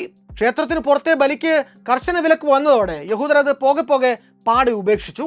ക്ഷേത്രങ്ങളിൽ മാത്രം അന്നുവരെ നടന്നിരുന്ന ആരാധനാ ബലി കർമ്മങ്ങൾക്ക് പകരം സിനഗോഗുകളിലെ പ്രാർത്ഥനാ യോഗങ്ങളിലേക്ക് അവർ നീങ്ങി. യെരുശലേമിലെ ഈ രണ്ടാമത്തെ ദേവാലയത്തിന്റെ തകർച്ചയാണ് ലോകത്തിന്റെ ഏത് കോണിൽ വെച്ചും ഏത് പലായനത്തിനിടെയും അനുഷ്ഠിക്കാൻ ഒരു പ്രയാസവുമില്ലാത്ത വിശുദ്ധ ഗ്രന്ഥത്തിലും പുരോഹിത ചര്യകളിലും അധിഷ്ഠിതമായ ഒരു പോർട്ടബിൾ ഫെയ്ത്ത് എന്ന നിലയിൽ ജൂതമതം രൂപാന്തരം പ്രാപിക്കാൻ കാരണമാകുന്നത്. CE 132 റോമിന്റെ പുതിയ ചക്രവർത്തി ഹാഡ്രിയൻ യെരുശലേം പുനർനിർമ്മിക്കുന്നതിനുള്ള താല്പര്യം പ്രകടിപ്പിച്ചത് യഹൂദർക്ക് പ്രതീക്ഷ നൽകി. എന്നാൽ പിന്നെയും നാട്ടിൽ സംഘർഷങ്ങളുണ്ടായി. യഹൂദ കലാപങ്ങളിൽ കുപിതനായ ഹാഡ്രിയൻ തന്റെ തീരുമാനം മാറ്റി. യെരുശലേം നഗരത്തെ ഏലിയ കാപ്പിറ്റോളിയ എന്ന പേരിൽ ഒരു റോമൻ കോളനിയായി പുതുക്കി പണിയുന്ന അദ്ദേഹം അവിടേക്ക് പ്രവേശിക്കുന്നതിന് യഹൂദർക്ക് വിലക്കേർപ്പെടുത്തി. വർഷത്തിൽ ഒരിക്കൽ മാത്രം ഔമാസത്തിലെ 9-ാം ദിവസം തങ്ങളുടെ വിശുദ്ധ ദേവാലയം തകർക്കപ്പെട്ടതിനെ ഓർത്ത് വിലപിക്കുന്നതിനു വേണ്ടി മാത്രം നഗരത്തേക്ക് വന്നു പോകാൻ അദ്ദേഹം അനുമതി കൊടുത്തു. ഹാഡ്രിയന്റെ യഹൂദ വിരോധം പക്ഷേ അതിൽ ഒതുങ്ങി നിന്നില്ല. യഹൂദരുടെ പാരമ്പര്യ ഭൂമിയിൽ നിന്ന് അവരുടെ ജൂതസ്വത്വത്തെ തുടച്ചു നീക്കാൻ വേണ്ടി ഹാഡ്രിയൻ മനഃപൂർവ്വം പലതും ചെയ്തു കൂട്ടി. യഹൂദിയയുടെ പേര് തന്നെ അയാൾ മാറ്റി. സിറിയ പലസ്തീന എന്നാക്കി. This was not just a geographic necessity. അത് ഭൂമിശാസ്ത്രപരമായ എന്തെങ്കിലും ആവശ്യത്തിന് പുറത്തു വരുത്തിയ മാറ്റമല്ലായിരുന്നു. It was a calculated insult. മനഃപൂർവ്വം യഹൂദരെ അപമാനിക്കാൻ വേണ്ടി മാത്രമായിരുന്നു ആ പേരുമാറ്റം. പലസ്തീന എന്ന പേര് യെരുശലേമിലെ ജൂതരുടെ മനസ്സിൽ ഉണർത്തിയത് അവരുടെ ചിരവൈരികളായ ഫിലിസ്റ്റീൻസിന്റെ ഓർമ്മകളാണ്. സാംസന്റെയും ഷൗലിന്റെയും ദാവീദിന്റെയും കാലത്ത് അവരെ ആക്രമിച്ചു കീഴടക്കിയ ശത്രുക്കളിൽ നിന്നേറ്റ അപമാനങ്ങളുടെ കൈപ്പേറിയ ഓർമ്മകൾ. ആ പ്രവൃത്തി പക്ഷേ വളരെ കൃത്യമായ ഒരു സൈക്കോളജിക്കൽ അറ്റാക്ക് ആയിരുന്നു. റോമൻ യുദ്ധതന്ത്രജ്ഞർ അതിനെ വിളിച്ചിരുന്ന പേര് ഡാംനഷ്യോ മെമ്മറിയെ എന്നായിരുന്നു. പാരമ്പര്യ ഭൂമിയുടെ പേരിൽ നിന്ന് യഹൂദിയ എന്ന പദം ഒഴിവാക്കി പകരം അവരെ കീഴടക്കിയ അധിനിവേശ ശക്തിയുടെ പേര് ചേർത്ത് ആ പ്രദേശവുമായി അവർക്കുണ്ടായിരുന്ന ചരിത്രബന്ധം തന്നെ അറുത്തുമുറിച്ച് കളയാനാണ് ഹാഡ്രിയൻ ശ്രമിച്ചത്. അതിനു പിന്നാലെ നഗരത്തിൽ യഹൂദരുടെ ആചാര അനുഷ്ഠാനങ്ങളിലും കർശനമായ വിലക്കുകൾ ഏർപ്പെടുത്തപ്പെട്ടു. തോറയുടെ പഠനം, ശാബത്താചരണം, സർക്കംസിഷൻ കർമ്മം, ജൂത പുരോഹിതരായിട്ടുള്ള റാബികളുടെ സ്ഥാനാരോഹണം തുടങ്ങിയവയ്ക്ക് വിലക്ക് വരുന്നു. ഈ നിരോധനം ലംഘിക്കുന്നവർക്ക് അന്ന് മരണശിക്ഷ പോലും നൽകപ്പെട്ടു. ഹാഡ്രിയാന്റെ ഈ ചെയ്തികൾക്ക് ഇസ്രായേലിനെ ഉരുക്കുമുഷ്ടിയാൽ അടക്കി ഭരിക്കുക എന്നതിലുപരി ജന്മനാട്ടിൽ നിന്ന് അവരുടെ അസ്തിത്വത്തിന്റെ അവസാന തെളിവും തുടച്ചു നീക്കുക എന്ന ഗൂഢലക്ഷ്യം കൂടി ഉണ്ടായിരുന്നു. റോമ സാമ്രാജ്യത്തിന്റെ ഈ മർദ്ദക ഭരണത്തിനു ശേഷം പിന്നീടുള്ള നൂറ്റാണ്ടുകൾ അടിച്ചമർത്തപ്പെട്ട് കഴിഞ്ഞ യഹൂദ ജനതയ്ക്ക് പിന്നീട് എന്തെങ്കിലും ഉത്ഗതി ഉണ്ടാകുന്നത് 7-ാം നൂറ്റാണ്ടിൽ ഇസ്ലാമിന്റെ ഉദയത്തോടെയാണ്. റാഷിദുൻ ഖിലാഫത്തിനു കീഴിൽ മുസ്ലിം സേനകൾ ഇസ്രായേൽ പിടിച്ചടക്കി. തങ്ങളുടെ വിശുദ്ധ ഗ്രന്ഥത്തിൽ പരാമർശമുള്ള കൂട്ടർ എന്ന നിലയ്ക്ക് യഹൂദരോട് അന്ന് മുസ്ലിങ്ങൾക്ക് പ്രത്യേക പരിഗണന തന്നെ ഉണ്ടായിരുന്നു. യഹൂദരുടെ ആചാരാനുഷ്ഠാനങ്ങൾ സംരക്ഷിക്കാനും അന്ന് അവർ തയ്യാറായിരുന്നു. ഖിലാഫത്ത് ഭരണത്തിന് കീഴിൽ സ്വന്തം മതാചാരങ്ങൾ പിന്തുടരണമെന്നുണ്ടെങ്കിൽ ജൂതർ അന്ന് മുസ്ലിം ഭരണാധികാരികൾക്ക് ജിസിയ എന്ന പേരിൽ ഒരു പ്രത്യേക നികുതി നൽകേണ്ടി വന്നിരുന്നുവെങ്കിലും റോമാക്കാരുടെ ഭരണത്തിന് കീഴിൽ ഉണ്ടായിരുന്നതിനേക്കാൾ എത്രയോ ഭേദമായിരുന്നു അവരുടെ അവസ്ഥ. അവർക്ക് സ്വന്തം മതം സമാധാനത്തോടു കൂടി ആചരിക്കാം, യഹൂദ നിയമങ്ങൾ അനുസൃതമായി തന്നെ ജീവിക്കാം. ഹാഡ്രിയാന്റെ അന്ധകാര യുഗത്തിന് ശേഷം യഹൂദർക്ക് വീണ്ടും യെരുശലേം നഗരത്തിൽ വന്നു പാർക്കാനുള്ള അനുമതിയും കിട്ടി. ഇസ്ലാമിന്റെ ലോകം കുറെ കൂടി വിശാലമായിരുന്നു. യഹൂദർക്ക് നഷ്ടപ്പെട്ട ഇടങ്ങളെ പുനർനിർമ്മിക്കാനുള്ള അവസരം അവർ നൽകി. യഹൂദരും അതിനോട് വളരെ പോസിറ്റീവായി തന്നെ പ്രതികരിച്ചു. അറബി ഭാഷയെയും സംസ്കാരത്തെയും അവർ സ്വാംശീകരിക്കാൻ ശ്രമിച്ചു. അന്ന് പുഷ്ടി പ്രാപിച്ചിരുന്ന അറബി സാഹിത്യത്തിലും ശാസ്ത്രത്തിലുമൊക്കെ യഹൂദരും താല്പര്യം പ്രകടിപ്പിച്ചു. അവർ പിന്നീട് അറബ് ഭരണകൂടത്തിന് കീഴിൽ പല ഉന്നത സ്ഥാനങ്ങളിലും, ഉദാഹരണത്തിന് അന്നത്തെ അറേബ്യൻ രാജസദസ്സിലെ ബിഷഗ്രന്മാരും പരിഭാഷകരും പണ്ഡിതരും ധനകാര്യ വിദഗ്ധരും വ്യാപാരികളുമൊക്കെ യഹൂദരായിട്ടുണ്ടായിരുന്നു. ഒരു ഭാഗത്ത് ഇസ്ലാമിക രാഷ്ട്രങ്ങളിൽ ഇങ്ങനെ ഏറെക്കുറെ സഹിഷ്ണുത അന്തരീക്ഷത്തിൽ ജൂതന്മാർ കഴിഞ്ഞു വരുമ്പോൾ തന്നെ ക്രിസ്ത്യൻ രാജാക്കന്മാരും പൗരോഹിത്യവും അടങ്ങി വാണിരുന്ന യൂറോപ്പിൽ കാര്യങ്ങൾ പാടെ വഷളാകുകയായിരുന്നു. കുരിശുയുദ്ധകാലത്താണ് വളരെ നിർണായകമായ ഒരു വഴിത്തിരിവുണ്ടാവുന്നത്. ജർമ്മൻ പട്ടണങ്ങളായിട്ടുള്ള വോംസ്, മെയിൻസ്, സ്പെയർ എന്നിവിടങ്ങളിൽ വർഗീയ കലാപങ്ങൾ പൊട്ടിപ്പുറപ്പെട്ടു. അക്രമാസക്തമായ ആൾക്കൂട്ടം ജൂതന്മാർക്ക് മുന്നിൽ വെച്ചത് ഒരൊറ്റ ഉപാധി മാത്രമാണ്: ക്രിസ്ത്യാനിറ്റിയിലേക്ക് മതം മാറുക. അതിന് വിസമ്മതിച്ച ആയിരക്കണക്കായ യഹൂദരെ അന്ന് ക്രിസ്ത്യൻ കുരിശുയുദ്ധക്കാർ അരിഞ്ഞു തള്ളി. ചരിത്രം ഈ നരമേധത്തെ അടയാളപ്പെടുത്തിയിട്ടുള്ളത് റൈൻലാൻഡ് മസാക്കർ എന്ന പേരിലാണ്. 1348-നും 1350-നും ഇടയിൽ മനുഷ്യ ചരിത്രത്തിലെ തന്നെ ഏറ്റവും മാരകമായ മഹാമാരികളിലൊന്നും യൂറോപ്പിനെ ആവേശിച്ചു. അന്ന് 7.5 കോടിക്കും 20 കോടിക്കും ഇടയിൽ പേരുടെ ജീവനെടുത്ത, ചരിത്രത്തിൽ ബ്ലാക്ക് ഡെത്ത് എന്ന പേരിൽ അറിയപ്പെട്ട ബ്യൂബോണിക് പ്ലേഗ് നാട്ടിൽ പടർന്നു പിടിക്കാൻ തുടങ്ങിയ കാലത്ത് ഈ മഹാമാരിക്ക് കാരണമായി കിണറുകളിൽ വിഷം കലർത്തി എന്നൊരു വ്യാജ പ്രചാരണം പോലും ജൂതർക്കെതിരെ ഉയർന്നു വന്നിരുന്നു. യഹൂദരുടെ പല സെറ്റിൽമെന്റുകളും ഇതിന്റെ പേരിൽ അന്ന് ആക്രമിക്കപ്പെട്ടു. അവർ വീണ്ടും കൂട്ടക്കൊലയ്ക്ക് ഇരയായി. അതിനൊക്കെ മുമ്പ് 1290-ൽ ഇംഗ്ലണ്ട് തങ്ങളുടെ രാജ്യത്തു നിന്ന് യഹൂദരെ ഒന്നടങ്കം പുറത്താക്കി. ഔപചാരികമായി അങ്ങനെ ചെയ്യുന്ന ആദ്യത്തെ ലോകരാഷ്ട്രമായി അതോടെ ഇംഗ്ലണ്ട് മാറുകയും ചെയ്തു. ആദ്യം 1306-ലും പിന്നീട് 1394-ലും യഹൂദരെ ഒന്നടങ്കം പുറത്താക്കി ഫ്രാൻസും ഇംഗ്ലണ്ടിന് വഴിപിടിച്ചു. ഓരോ തവണയും ഈ രാജ്യങ്ങൾ അങ്ങനെ ചെയ്തപ്പോഴൊക്കെ പുറത്താക്കപ്പെട്ട ജൂതരുടെ വസ്തുവകകൾ ഖജനാവിലേക്ക് കണ്ടുകെട്ടപ്പെട്ടു. അവർക്ക് ഗവൺമെന്റ് നൽകാനുണ്ടായിരുന്ന കടക്കുടിശ്ശികകളും ഒപ്പം എഴുതി തള്ളപ്പെട്ടു.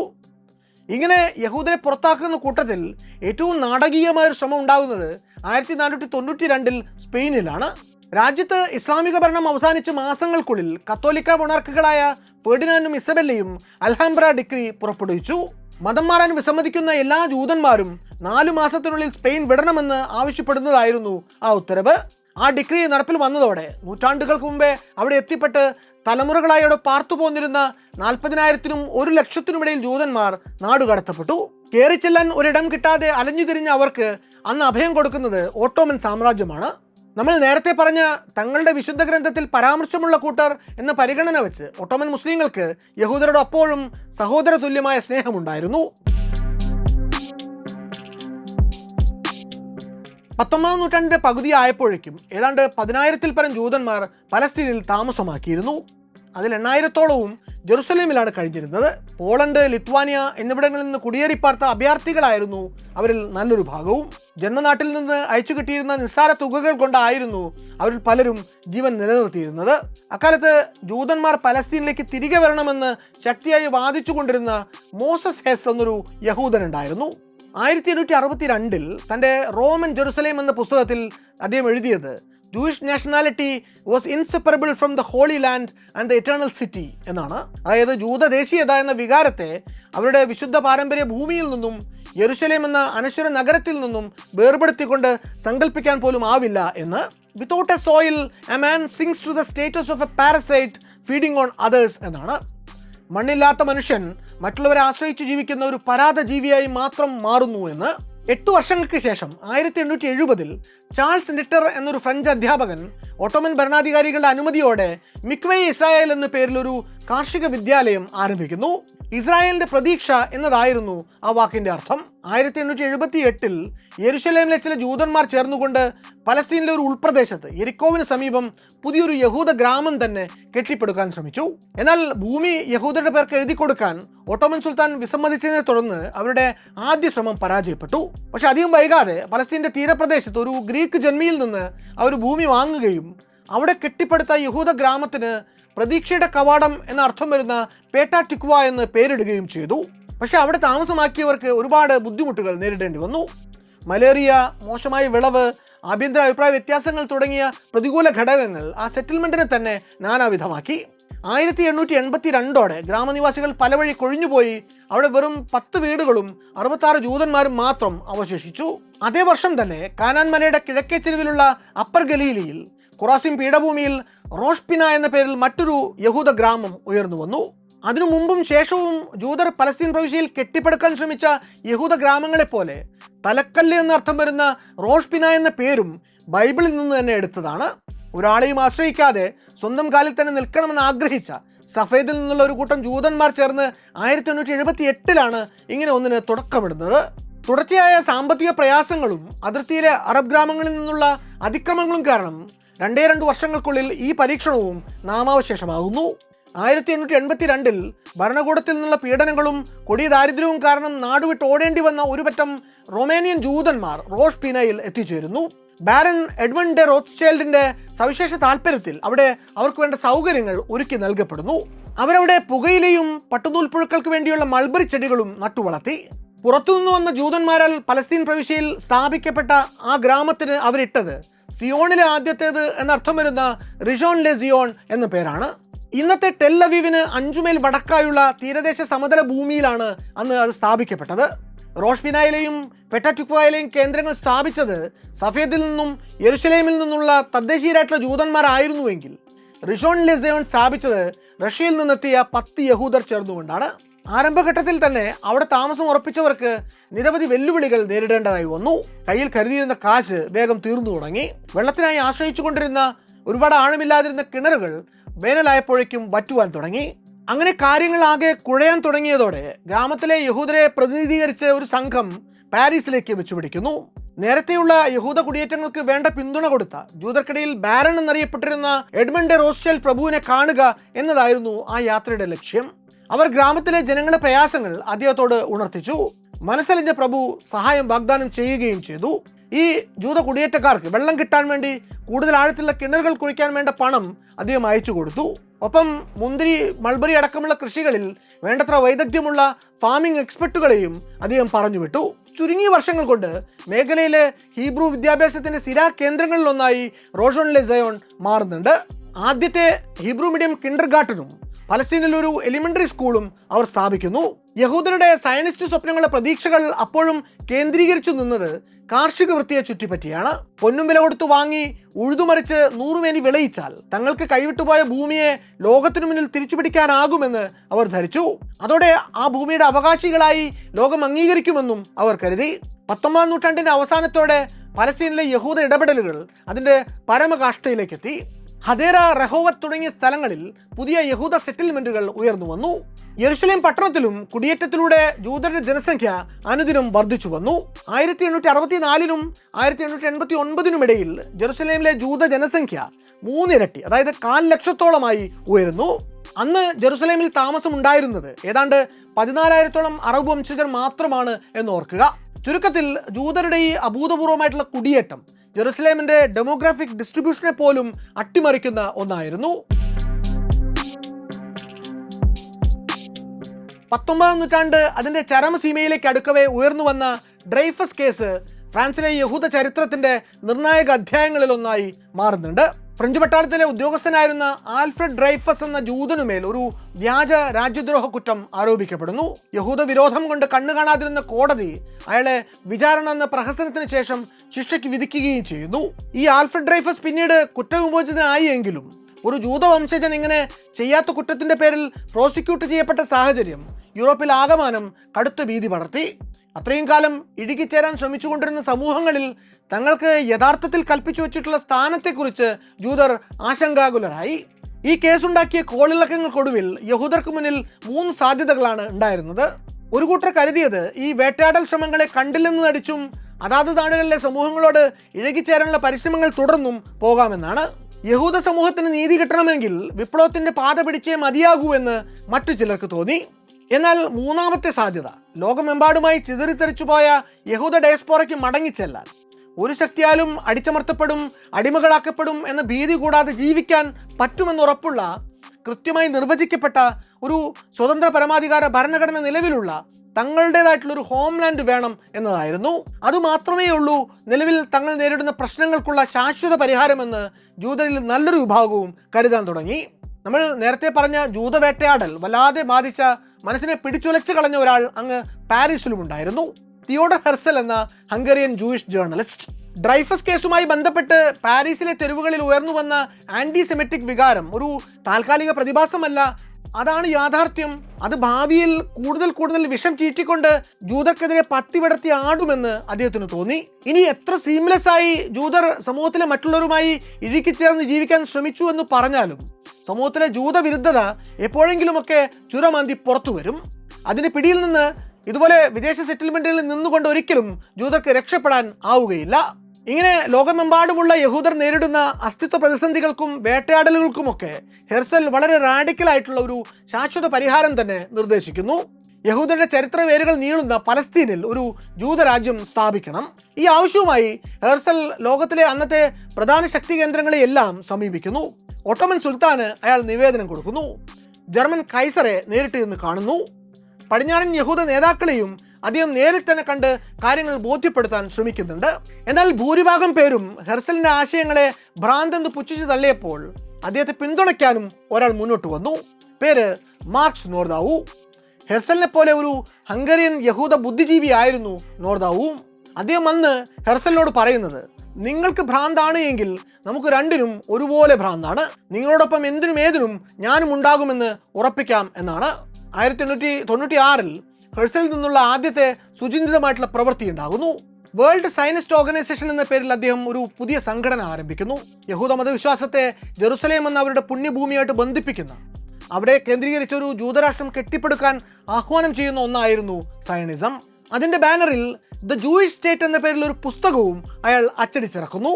ആ പുസ്തകത്തിൽ യഹൂദർക്ക് സ്വന്തമായി ഒരു ഹോംലാൻഡ് എന്ന സങ്കല്പത്തിന് വേണ്ട ന്യായീകരണം മാത്രമായിരുന്നില്ല ഉണ്ടായിരുന്നത്, ഒപ്പം എങ്ങനെയാണ് ആ ആദർശ യഹൂദ രാഷ്ട്രം നിർമ്മിക്കേണ്ടത് എന്നതിൻ്റെ മാർഗരേഖ കൂടിയായിരുന്നു ഈ പുസ്തകം. യൂറോപ്പിൽ അന്ന് പ്രചാരത്തിലുണ്ടായിരുന്ന നീതിന്യായ സംവിധാനങ്ങൾ, ജനാധിപത്യ സങ്കല്പങ്ങൾ, സാമ്പത്തികമായ പ്ലാനിംഗ് എല്ലാം തന്നെ ഈ ആശയങ്ങൾക്ക് ശക്തി പകർന്നു. ഹെർസൽ സ്വപ്നം കണ്ട ജൂയിഷ് സ്റ്റേറ്റ് യഹൂദ സംസ്കാരത്തെ, അതിൻ്റെ വംശീയ അസ്തിത്വത്തെ സംരക്ഷിക്കും എന്നുറപ്പുള്ള ഒന്നായിരുന്നു.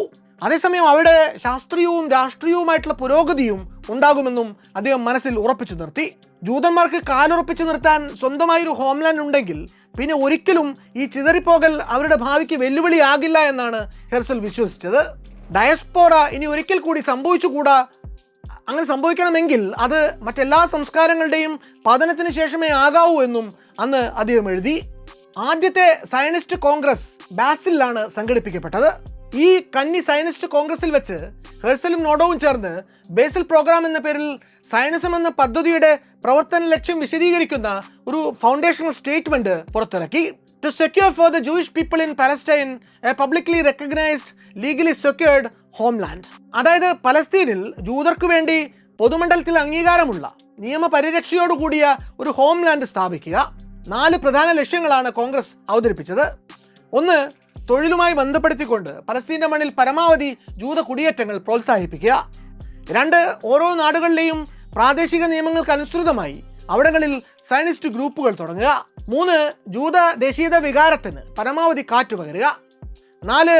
സയനിസ്റ്റ് ആശയധാരയ്ക്കും അതിൻ്റെ പ്രവർത്തന പദ്ധതികൾക്കും പരമാവധി അന്താരാഷ്ട്ര അംഗീകാരം നേടിക്കൊടുക്കുക. 1898 ഓഗസ്റ്റ് 28 ബാസിലിൽ തന്നെ 2ാം സയനിസ്റ്റ് കോൺഗ്രസ് കൂടിയപ്പോൾ പങ്കാളിത്തം നേരത്തേതിൻ്റെ 2 ഇരട്ടിയായിട്ട് വർദ്ധിച്ചിരുന്നു. സയനിസ്റ്റ് മൂവ്മെന്റിന്റെ മുന്നോട്ടുള്ള പോക്കിന്റെ ഗതി അനുദിനം വർദ്ധിച്ചു വന്നു. ഒപ്പം സയനിസ്റ്റ് അജണ്ടകളും കൂടുതൽ വലുതായി കൊണ്ടുവന്നു. ഈ രണ്ടാം കോൺഗ്രസിൽ ചർച്ച ചെയ്യപ്പെട്ട പ്രധാന ഭാവി പരിപാടികളിലൊന്ന് പലസ്തീനിലേക്കുള്ള ആഗോള ജൂത കുടിയേറ്റ ശ്രമങ്ങൾക്ക് കരുത്തു പകരാൻ വേണ്ടി ഒരു ധനകാര്യ സ്രോതസ് കെട്ടിപ്പടുക്കുക എന്നതായിരുന്നു. ആ ആശയം ആകാരം പ്രാപിച്ചതാണ് 1899 ലണ്ടനിൽ രജിസ്റ്റർ ചെയ്യപ്പെട്ട ജൂയിഷ് കൊളോണിയൽ ട്രസ്റ്റ്. ഒരു ഭാഗത്ത് സയനിസ്റ്റ് മൂവ്മെന്റിന് കീഴിൽ ലോകമെമ്പാടുമുള്ള യഹൂദർ ഒരുമിച്ച് ശക്തി പ്രാപിച്ചു വന്നപ്പോൾ 19ാം നൂറ്റാണ്ടിന്റെ അവസാന പാദത്തിലെ യൂറോപ്പിന്റെ രാഷ്ട്രീയ കാലാവസ്ഥയിലേക്ക് കാർമേഘങ്ങൾ കടന്നു വരാൻ തുടങ്ങി. 1899 ഹ്യൂസ്റ്റൺ സ്റ്റുവാർട്ട് ചേംബർലൈൻ ജർമ്മനിയിൽ the foundations of the 19th century എന്ന പേരിൽ ഒരു പുസ്തകം പുറത്തിറക്കുന്നു. അത് പിന്നീട് അങ്ങോട്ട് ആധുനിക വംശീയ ജൂത വിരോധത്തിന്റെ ആധാരശിലകളിൽ ഒന്നായി മാറുന്നു. ജന്മം കൊണ്ട് ഒരു ബ്രിട്ടീഷുകാരനായിരുന്നുവെങ്കിലും പൂർണ്ണമായും ജർമ്മൻ ദേശീയതയെ സ്വീകരിച്ചൊരു വ്യക്തിയായിരുന്നു ചേംബർലൈൻ. ഈ പുസ്തകത്തിൽ അദ്ദേഹം ഒരു സ്യൂഡോ സയന്റിഫിക് തിയറി അഥവാ കപടശാസ്ത്ര സിദ്ധാന്തം മുന്നോട്ട് വയ്ക്കുന്നു. പാശ്ചാത്യ സംസ്കാരത്തിലെ ഉന്നത കുലജാതരുടെ ഒക്കെ പൂർവികർ സ്വർണ്ണത്തലമുറയുള്ള നോർഡിക് വംശത്തിൽ നിന്നുള്ളവരാണ്. വംശശുദ്ധിയുടെ നഷ്ടമാകലിന് കാരണം വംശസങ്കലനമാണെന്നും അതിൽ തന്നെ പ്രത്യേകമായി ജൂതന്മാരാണ് ആ കലർപ്പുകൾക്ക് കാരണമെന്നും ചേംബർലൈൻ വാദിച്ചു. മോംഗ്രൽ എന്നാണ് ജൂതന്മാരെ അദ്ദേഹം വിശേഷിപ്പിച്ചത്. സർഗാത്മകമായി ഒന്നിനും കൊള്ളാത്തവർ, കയറിച്ചെന്ന സമൂഹങ്ങളെയൊക്കെയും തെറ്റായ വഴികളിലേക്ക് നടത്തുവാൻ പ്രേരണയായവർ. ചരിത്ര വസ്തുതകളെ വളച്ചൊടിച്ചുകൊണ്ട് മുന്നോട്ട് പോകുന്ന ചേംബർലൈൻ ഒരൽപ്പം കടത്തി ദാവീദ് രാജാവും പ്രവാചകന്മാരും യേശുവും യഹൂദന്മാരായിരുന്നില്ല എന്നും പൗരാണിക ജർമ്മൻ വംശജരാണ് എന്നുപോലും സ്ഥാപിച്ചു. അന്നത്തെ ജർമ്മനിയിൽ ഈ ആശയങ്ങൾക്ക് വലിയ സ്വീകാര്യത ലഭിച്ചു. ജർമ്മൻ കൈസറുടെ വരെ അംഗീകാരം അതിനുണ്ടായി. ചേംബർലൈൻ്റെ സ്വാധീനം വളർന്നു വന്നു. അഡോൾഫ് ഹിറ്റ്ലറുമായി വളരെ ഗാഠമായൊരു വ്യക്തി സൗഹൃദം അദ്ദേഹത്തിന് ഉണ്ടായിരുന്നു. പിന്നീട് അഡോൾഫ് ഹിറ്റ്ലറുടെ ആശയങ്ങൾ മൂർത്തരൂപം പ്രാപിച്ചതിന് പിന്നിലും ചേംബർലൈന് ചെറുതല്ലാത്ത ഒരു പങ്കുണ്ടായിരുന്നു. ചേംബർലൈൻ്റെ പുസ്തകം പുറത്തു വന്ന അതേ വർഷം തന്നെ കെയ്റോയിൽ നിന്ന് ഓഗസ്റ്റ് റോളിങ്ങിന്റെ ദ ടാൽമണ്ട് ജൂ എന്ന പുസ്തകവും പ്രസിദ്ധീകരിക്കപ്പെട്ടു. ചേംബർലൈന് സമാനമായ ആശയമായിരുന്നു അതിലെയും ഉള്ളടക്കം. ലോക ചരിത്രത്തെ അസ്ഥിരമാക്കുന്ന ഘടകമായി ഈ കൃതിയും ജൂതന്മാരെ അവതരിപ്പിച്ചു. ഈ രണ്ട് കൃതികളും പുറത്തു വന്നത് പാടെ വ്യത്യസ്തമായ രണ്ട് പരിപ്രേക്ഷ്യങ്ങളിൽ നിന്നാണ് എങ്കിലും യൂറോപ്പിലാകമാനവും യൂറോപ്പിന് പുറത്തേക്കും വളരെ വേഗത്തിൽ പടർന്നു പിടിച്ചുകൊണ്ടിരുന്ന വംശീയവും മതപരവുമായ യഹൂദ വിരോധത്തിന്റെ ബഹിർസ്ഫുരണങ്ങളായിരുന്നു ഇത് രണ്ടും. ലോകമെമ്പാടും ഇങ്ങനെ യഹൂദ വിരുദ്ധതയുടെ അലയൊലികൾ ഉണ്ടായിരുന്നപ്പോഴും സയനിസ്റ്റ് പ്രസ്ഥാനം ഒരു ജൂയിഷ് ഹോംലാൻഡിന് വേണ്ടിയുള്ള അതിന്റെ പ്രവർത്തനങ്ങളും തുടർന്നു കൊണ്ടുപോയി. 1901 ഡിസംബർ 29 ബാസിലിൽ കൂടിയ 5ാം സയനിസ്റ്റ് കോൺഗ്രസിൽ കെരൻ കെമറ്റ്ലെ ഇസ്രായേൽ അഥവാ ജൂയിഷ് നാഷണൽ ഫണ്ട് സ്ഥാപിതമാകുന്നു. ലോകത്തിന്റെ വിവിധ ഭാഗങ്ങളിലുള്ള ജൂയിഷ് ഡയസ്പോറകളിലെ സമ്പന്നരിൽ നിന്ന് പൂൾ ചെയ്യുന്ന പണം കൊണ്ട് അന്ന് ഓട്ടോമൻ നിയന്ത്രണത്തിൽ പുലർന്നിരുന്ന പലസ്തീനിലും സിറിയയിലും കഴിയുന്നത്ര ഭൂമി വാങ്ങിക്കൂട്ടുക എന്നതായിരുന്നു ഈ ജൂയിഷ് നാഷണൽ ഫണ്ടിന്റെ പ്രഖ്യാപിത ലക്ഷ്യം. The eternal possession of the Jewish people അഥവാ ജൂതന്മാരുടെ നിത്യസമ്പാദ്യമെന്ന് ഈ ഫണ്ടിനെ കോൺഗ്രസ് വിശേഷിപ്പിച്ചു. പലസ്തീനിലും സിറിയയിലും ഭൂമി വാങ്ങുന്നതിന് വേണ്ടി മാത്രമാണ് ഈ ഫണ്ട് ഉപയോഗിക്കേണ്ടത് എന്നും നിജപ്പെടുത്തപ്പെട്ടു. സ്വാഭാവികമായും ഇങ്ങനെ കുമിഞ്ഞുകൂടിയ ധനം ചെലവിട്ടുകൊണ്ട് സിറിയയിലും പലസ്തീനിലും കണ്ണായ റിയൽ എസ്റ്റേറ്റ് പ്രോപ്പർട്ടികൾ നിരവധി വാങ്ങിക്കൂട്ടാൻ അന്ന് സയനിസ്റ്റുകൾക്ക് സാധിച്ചു. ഇന്ന് ഗോലാൻ ഹൈറ്റ്സ് എന്നറിയപ്പെടുന്ന ഡമസ്കസിന്റെ ഉയർന്ന പ്രദേശങ്ങളും ഇസ്രായേലികൾ അന്ന് അങ്ങനെ സ്വന്തമാക്കിയ ഇടങ്ങളാണ്. 1903 കിഷ്നെ പ്രോഗ്രാമിന്റെ അനന്തരഫലമായി റഷ്യയിൽ പടർന്നുപിടിച്ച ജൂതവിരുദ്ധ ആക്രമണങ്ങളിൽ 50ഓളം ജൂതന്മാർ അതിക്രൂരമായി കൊല ചെയ്യപ്പെടുന്നു. ഇങ്ങനെ പീഡിപ്പിക്കപ്പെടുന്ന ജൂതന്മാർക്ക് അടിയന്തരമായി ഒരു അഭയസ്ഥാനം കണ്ടെത്തുക എന്നത് തിയോഡർ ഹെർസലിന് മുന്നിൽ അതീവ പ്രാധാന്യമുള്ള വിഷയമായി തീർന്നു. അതേ വർഷം തന്നെ ബ്രിട്ടീഷ് കൊളോണിയൽ സെക്രട്ടറി ആയിരുന്ന ജോസഫ് ചേംബർലൈൻ വളരെ ശ്രദ്ധേയമായ എന്നാൽ അത്ര തന്നെ പരിഹാസ്യമായ ഒരു നിർദ്ദേശം കൂടി മുന്നോട്ട് വയ്ക്കുന്നു. കൊളോണിയൽ ബ്രിട്ടന്റെ നിയന്ത്രണത്തിലുള്ള ഒരിടത്ത് കിഴക്കേ ആഫ്രിക്കയിൽ, കൃത്യമായി പറഞ്ഞാൽ ഇന്നത്തെ യുഗാണ്ടയിൽ, ജൂതന്മാർക്ക് അവരുടെ ഹോംലാൻഡ് അനുവദിക്കാം. സയനിസ്റ്റുകൾക്ക് ഈ വാഗ്ദാനം വഞ്ചനയിൽ കുറഞ്ഞൊന്നുമായിരുന്നില്ല. തങ്ങളുടെ ചരിത്രമുറങ്ങുന്ന പലസ്തീന്റെ മണ്ണ് തന്നെയാണ് സ്വാഭാവികമായ ലക്ഷ്യസ്ഥാനമെന്ന് ജൂതന്മാർ ഭൂരിഭാഗവും വിശ്വസിച്ചു. എന്നാൽ ഹെർസൽ എന്ന പ്രാഗ്മാറ്റിസ്റ്റ് കാര്യങ്ങളെ കണ്ടത് മറ്റൊരു രീതിയിലാണ്. ബ്രിട്ടൻ എന്ന സാമ്രാജ്യത്വ ശക്തി ചരിത്രത്തിൽ ആദ്യമായി ഔദ്യോഗികമായി തന്നെ ജൂതന്മാർക്കൊരു ഫോർമൽ ടെറിട്ടോറിയൽ ഓഫർ മുന്നോട്ട് വെച്ചിരിക്കുകയാണ്. ഹെർസൽ യുഗാണ്ട ഓഫറിനെ കണ്ടത് രാഷ്ട്രീയമായ അവസാനത്തെ പിടിവള്ളിയായിട്ടാണ്. അത് തങ്ങൾ നേരിടുന്ന പെർസിക്യൂഷന് ഒരിക്കലും പരിഹാരമാകുന്നില്ല എന്ന് ഹെർസലിന് നന്നായി അറിയാമായിരുന്നു. കിഴക്കൻ യൂറോപ്പിൽ നിന്ന് അക്കാലത്ത് ജീവരക്ഷാർത്ഥം നാടുവിട്ട് ഓടേണ്ടി വരുന്ന ജൂതന്മാർക്ക് താൽക്കാലികമായിട്ടുള്ള ഒരു അഭയസ്ഥാനം എന്ന് മാത്രമാണ് ഹെർസൽ അതിനെ കണ്ടത്. ബ്രിട്ടീഷ് ഓഫർ ഇങ്ങനെയായിരുന്നു: 10 ലക്ഷം യഹൂദർക്ക് ബ്രിട്ടീഷ് റോയൽ ക്രൗണിന്റെ പരിരക്ഷയിൽ ഈ പുതിയ സ്ഥലത്ത് നിന്ന് കുടിയേറി പാർക്കാം. അവർക്കവിടെ സ്വയംഭരണ അവകാശവും ഉണ്ടായിരിക്കും. ജൂതർ തിരഞ്ഞെടുക്കുന്ന ഒരാൾ തന്നെ ആയിരിക്കും ഈ പുതിയ പ്രദേശത്തിന്റെ ഗവർണർ. എന്തായാലും ഈ നിർദ്ദേശം ഒന്ന് പരീക്ഷിക്കാൻ തന്നെ ഹെർസൽ ഉറപ്പിച്ചു. പലസ്തീൻ എന്ന തന്റെ സ്വപ്നത്തിന് പകരമെന്നല്ല, താൽക്കാലികമായ ഒരു അറേഞ്ച്മെന്റ് എന്ന നിലയ്ക്ക് മാത്രം. എന്നാൽ ഇങ്ങനെ ഒരു നിർദ്ദേശം സ്വീകരിക്കാനുള്ള ഹെർസലിന്റെ തീരുമാനം വലിയ എതിർപ്പുകൾക്ക് വഴിവെക്കുന്നു. മാർക്സ് നോഡോവ് എന്ന ഹെർസലിന്റെ ആത്മമിത്രം, ഉറ്റ അനുയായി തന്നെ ആയിരുന്നു ഇക്കുറി ഹെർസലിന്റെ ഏറ്റവും വലിയ വിമർശകനായി മുന്നോട്ട് വന്നത്. യുഗാണ്ട ഒരിക്കലും പലസ്തീന് പകരമാവില്ല, അതൊരിക്കലും യഹൂദർക്ക് അവരുടെ വാഗ്ദത്ത ഭൂമി അഥവാ ഹോംലൻഡ് ആകില്ല എന്ന് അദ്ദേഹം ഉറപ്പിച്ചു പറഞ്ഞു. ഹെർസൽ പക്ഷേ അതിനോട് പ്രതികരിച്ചത് ചരിത്രത്തിലെ ഒരു സന്ദർഭത്തോട് ഈ അറേഞ്ച്മെന്റിനെ ഉപമിച്ചുകൊണ്ടാണ്. മോശ തൻ്റെ അനുയായികളെയും കൂട്ടി മരുഭൂമിയിലൂടെ അലഞ്ഞു തിരിഞ്ഞ് നടന്നത് തൻ്റെ അന്തിമ ലക്ഷ്യം മറന്നതുകൊണ്ടല്ല എന്ന് അദ്ദേഹം പറഞ്ഞു. 6ാം ബേസിൽ കോൺഫറൻസ് കൂടിയത് മുഖ്യമായും യഹൂദർക്കിടയിൽ ഉടലെടുത്ത ഈ പ്രതിസന്ധിയെ ചർച്ചയ്ക്കെടുക്കാൻ വേണ്ടി മാത്രമായാണ്. ആ യുഗാണ്ടൻ ഡീൽ പക്ഷേ ഒടുവിൽ പരാജയപ്പെട്ടു പോയി. അതിന് ജൂതർക്കിടയിൽ അതേപ്പറ്റി ഉടലെടുത്ത അഭിപ്രായ ഭിന്നതകൾക്കൊപ്പം 1904 ഹെർസലിന്റെ അകാല വിയോഗം കൂടി കാരണമായി എന്നു മാത്രം. ആദ്യകാല സയനിസ്റ്റ് ഐഡിയോളജിക്ക് കൂറ് സോഷ്യലിസ്റ്റ് ആശയധാരയോടായിരുന്നു, വിശേഷിച്ചും സഹകരണാധിഷ്ഠിതമായ തൊഴിൽ എന്ന സങ്കല്പത്തോട്. ഓണർഷിപ്പിനെയും മാനേജ്മെന്റിനെയും കൂട്ടുത്തരവാദിത്വം കൊണ്ട് പകരം വെക്കുന്ന ഒരു സമൂഹ നിർമ്മിതിയായിരുന്നു അത്. പണിയെടുക്കുന്ന തൊഴിലാളികൾക്ക് അവരുടെ സഹകരണത്തിൽ നിന്നുണ്ടാകുന്ന ലാഭവും പങ്കുവെച്ച് നൽകപ്പെടുമായിരുന്നു. അങ്ങനെ ഒരു സ്വപ്നത്തെ യാഥാർത്ഥ്യമാക്കുന്നതിന്റെ ആദ്യ പടി എന്ന വണ്ണം യഹൂദർക്കിടയിലെ ആദ്യത്തെ കോപ്പറേറ്റീവ് സൊസൈറ്റി 1900 പെറ്റാ തിക്വായിൽ സ്ഥാപിതമായി. സിട്രസ് പഴങ്ങളുടെ വിൽപ്പനയായിരുന്നു ഈ സൊസൈറ്റിയുടെ വരുമാന മാർഗം. 1906 അന്നത്തെ അറിയപ്പെടുന്ന വൈൻ നിർമ്മാണ കേന്ദ്രങ്ങളായി മാറിക്കഴിഞ്ഞിരുന്ന റിജോൺ ലെസിയോൺ, സിക്രോൺ യാക്കോവ് എന്നീ പട്ടണങ്ങളിൽ അസോസിയേഷൻ ഓഫ് വൈൻ ഗ്രോവേഴ്സ് എന്ന പേരിൽ ഒരു സംഘടന പ്രവർത്തനം ആരംഭിച്ചു. ബാരൻ എഡ്മണ്ട് ഡെ റോസ്ചൈൽഡ് സ്ഥാപിച്ച ഈ തോട്ടങ്ങളുടെ ഉടമസ്ഥാവകാശം ഈ സംഘടന ഏറ്റെടുത്തത് വ്യക്തികളുടെ ഉടമസ്ഥതയിൽ നിന്ന് സഹകരണ പ്രസ്ഥാനങ്ങളിലേക്കുള്ള മാറ്റത്തിന്റെ ഒരു വലിയ സൂചനയായി തീർന്നു. സ്വകാര്യ ഉടമസ്ഥതയിൽ നിന്ന് കോപ്പറേറ്റീവ് സെൽഫ് മാനേജ്മെന്റിലേക്കുള്ള കുതിച്ചുചാട്ടം അത് വിജയിച്ചതോടെ പലയിടങ്ങളിലും ഇതേ മാതൃക പരീക്ഷിക്കപ്പെട്ടു. സെജേറയിലാണ് അടുത്ത കാർഷിക പരീക്ഷണം നടക്കുന്നത്. പൂർണ്ണമായും ജൂത തൊഴിലാളികളെ മാത്രം ആശ്രയിച്ചു നടത്തിയ ആ മാസ് ഫാമിംഗ് എക്സ്പെരിമെന്റ് വമ്പിച്ച വിജയം നേടി. അതോടെ സമാനമായിട്ടുള്ള മാതൃകകൾ കിന്നരറ്റിലും ജോർദാൻ നദിയുടെ കിഴക്കൻ തീരങ്ങളിലും വരെ ആവർത്തിക്കപ്പെട്ടു. എന്നാൽ ഈ തോട്ടങ്ങളിൽ ജൂതന്മാരെ മാത്രം പണിക്ക് നിർത്തുന്നു, പ്രദേശവാസികളായ അറബ് വംശജർക്ക് തൊഴിൽ നിഷേധിക്കപ്പെടുന്നു എന്നത് ഈ തോട്ടങ്ങളോട് ചേർന്ന് കിടന്നിരുന്ന ഗ്രാമങ്ങളിലെ അറബികളെ ചൊടിപ്പിക്കുന്നു.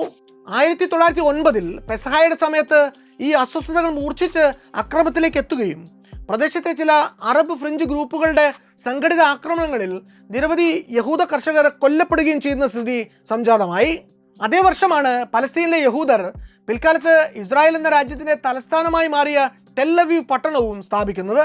ജാഫയ്ക്ക് വടക്കായി സാൻഡൂണുകൾക്ക് നടുവിലായി ശൂന്യതയിൽ നിന്ന് ഒരു വമ്പൻ പട്ടണം തന്നെ മുളച്ചു പൊങ്ങി.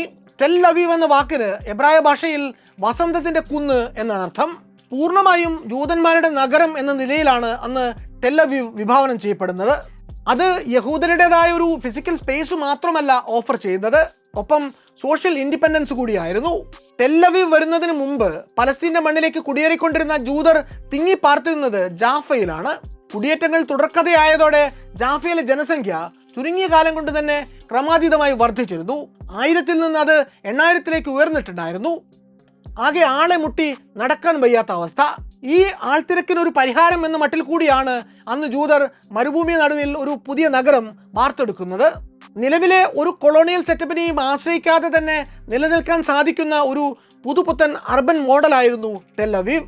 1911 കാർമൽ മലയുടെ ചെരുവിലുള്ള അറബ് പട്ടണമായ ഹൈഫയിൽ ആദ്യത്തെ ജൂത ഹോസ്പിറ്റലും ആരംഭിക്കുന്നു.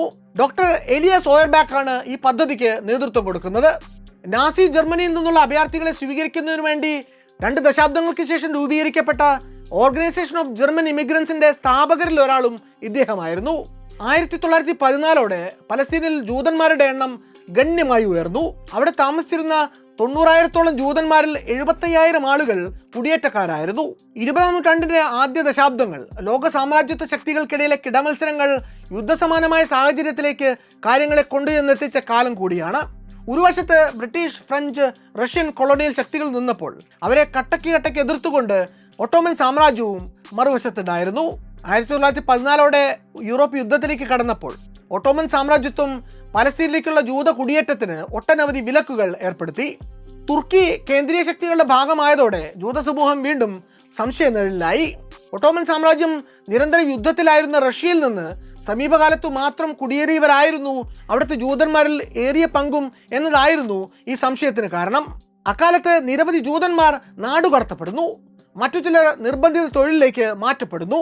പ്രമുഖ സയനിസ്റ്റുകളായിരുന്ന ആർതർ റപ്പിൻ, ഷൊഹാറ്റ്സ് എന്നിവരെ അന്ന് നാട് കടത്തുന്നുണ്ട്. ഈ ഒരു കാലഘട്ടം ഏറെ കഠിനമായിരുന്നുവെങ്കിലും സയനിസ്റ്റ് നേതാക്കന്മാർക്ക് ജൂതന്മാരുടെ ദുർബലാവസ്ഥയെ ലോകത്തിനു മുന്നിൽ തുറന്നു കാട്ടുവാൻ ഈ സംഭവങ്ങൾ സഹായിച്ചു. ഒട്ടോമൻ സാമ്രാജ്യത്തിന്റെ ദ്രുതഗതിയുള്ള വ്യാപനത്തിൽ ആശങ്ക പൂണ്ട ബ്രിട്ടീഷ് കൊളോണിയലിസ്റ്റ് ഭരണാധികാരികൾ അതിനെ തകർക്കാൻ വേണ്ടി എന്തും ചെയ്യാൻ തയ്യാറായിരുന്നു. അതിനവർ കണ്ട എളുപ്പവഴി അക്കാലത്ത് മധ്യപൂർവേഷ്യയിൽ ഉടലെടുത്ത അറബ് ദേശീയതാവാദത്തെ പരിപോഷിപ്പിക്കുകയാണ്. അതിനു മുമ്പ് 1908 വിപ്ലവകാലത്ത് യുവതുർക്കികളിൽ നിന്ന് നേരിടേണ്ടി വന്നിട്ടുള്ള അപമാനം അറബ് വംശജർക്കും ടർക്കിഷ് ജനതയ്ക്കും ഇടയിൽ കടുത്ത വൈരത്തിന് കാരണമായിട്ടുണ്ടായിരുന്നു.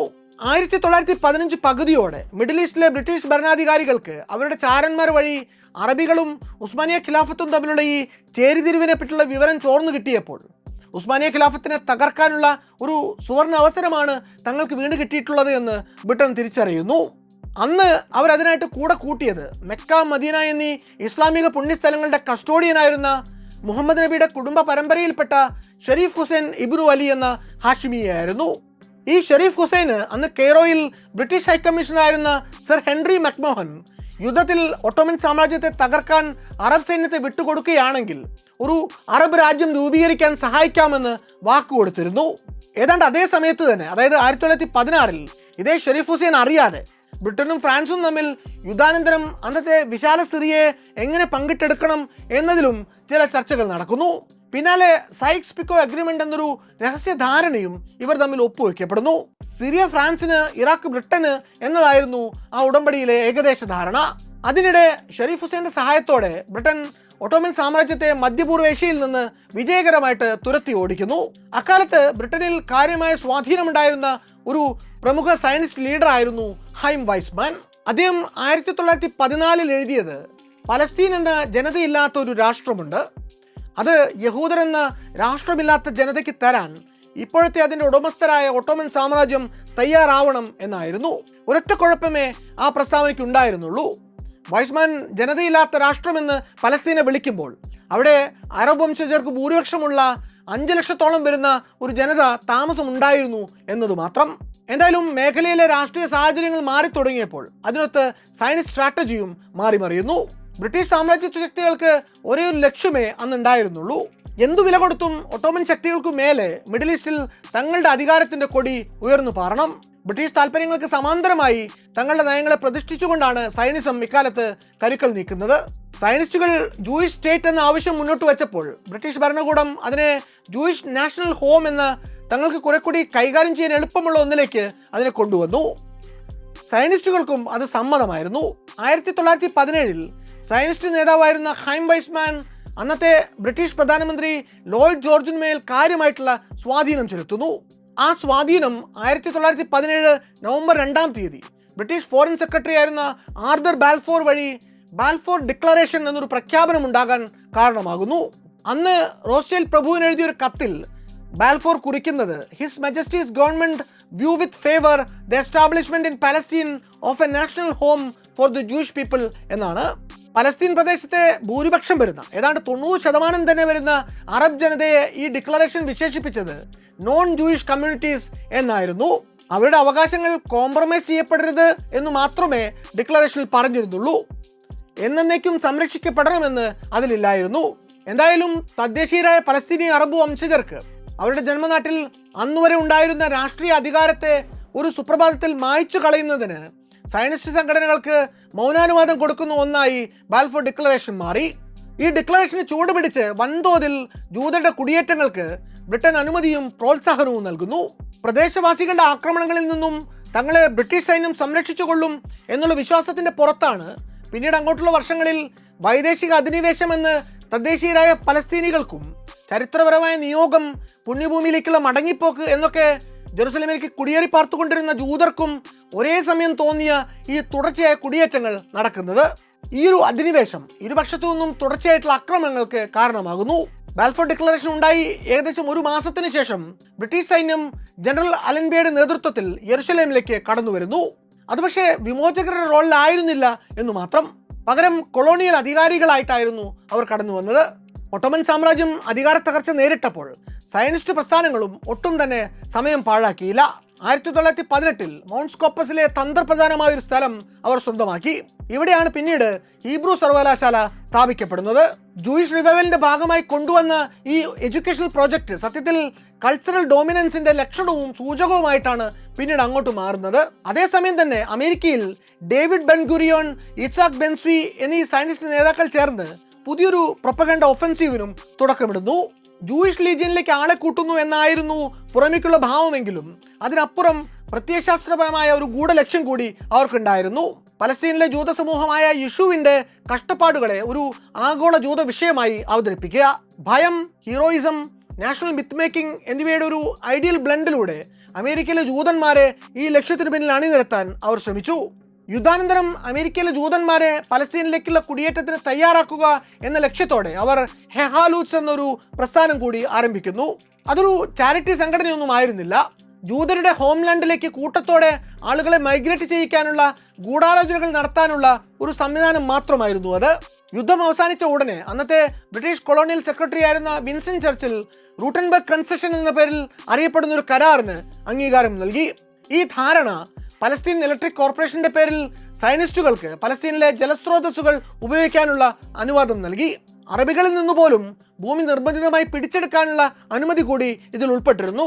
ചുരുക്കത്തിൽ ഇത്തരത്തിലുള്ള വികസന പദ്ധതികളുടെ മറവിൽ പലസ്തീന്റെ ഭൂമിശാസ്ത്രം തന്നെ മാറ്റിവരയ്ക്കാനും അവിടുത്തെ ജനങ്ങളെ കുടിയൊഴിപ്പിക്കാനും കൊളോണിയലിസ്റ്റ് ബ്രിട്ടീഷ് ഭരണകൂടം സയനിസ്റ്റ് ഏജൻസികൾക്ക് അന്ന് അവസരമൊരുക്കി.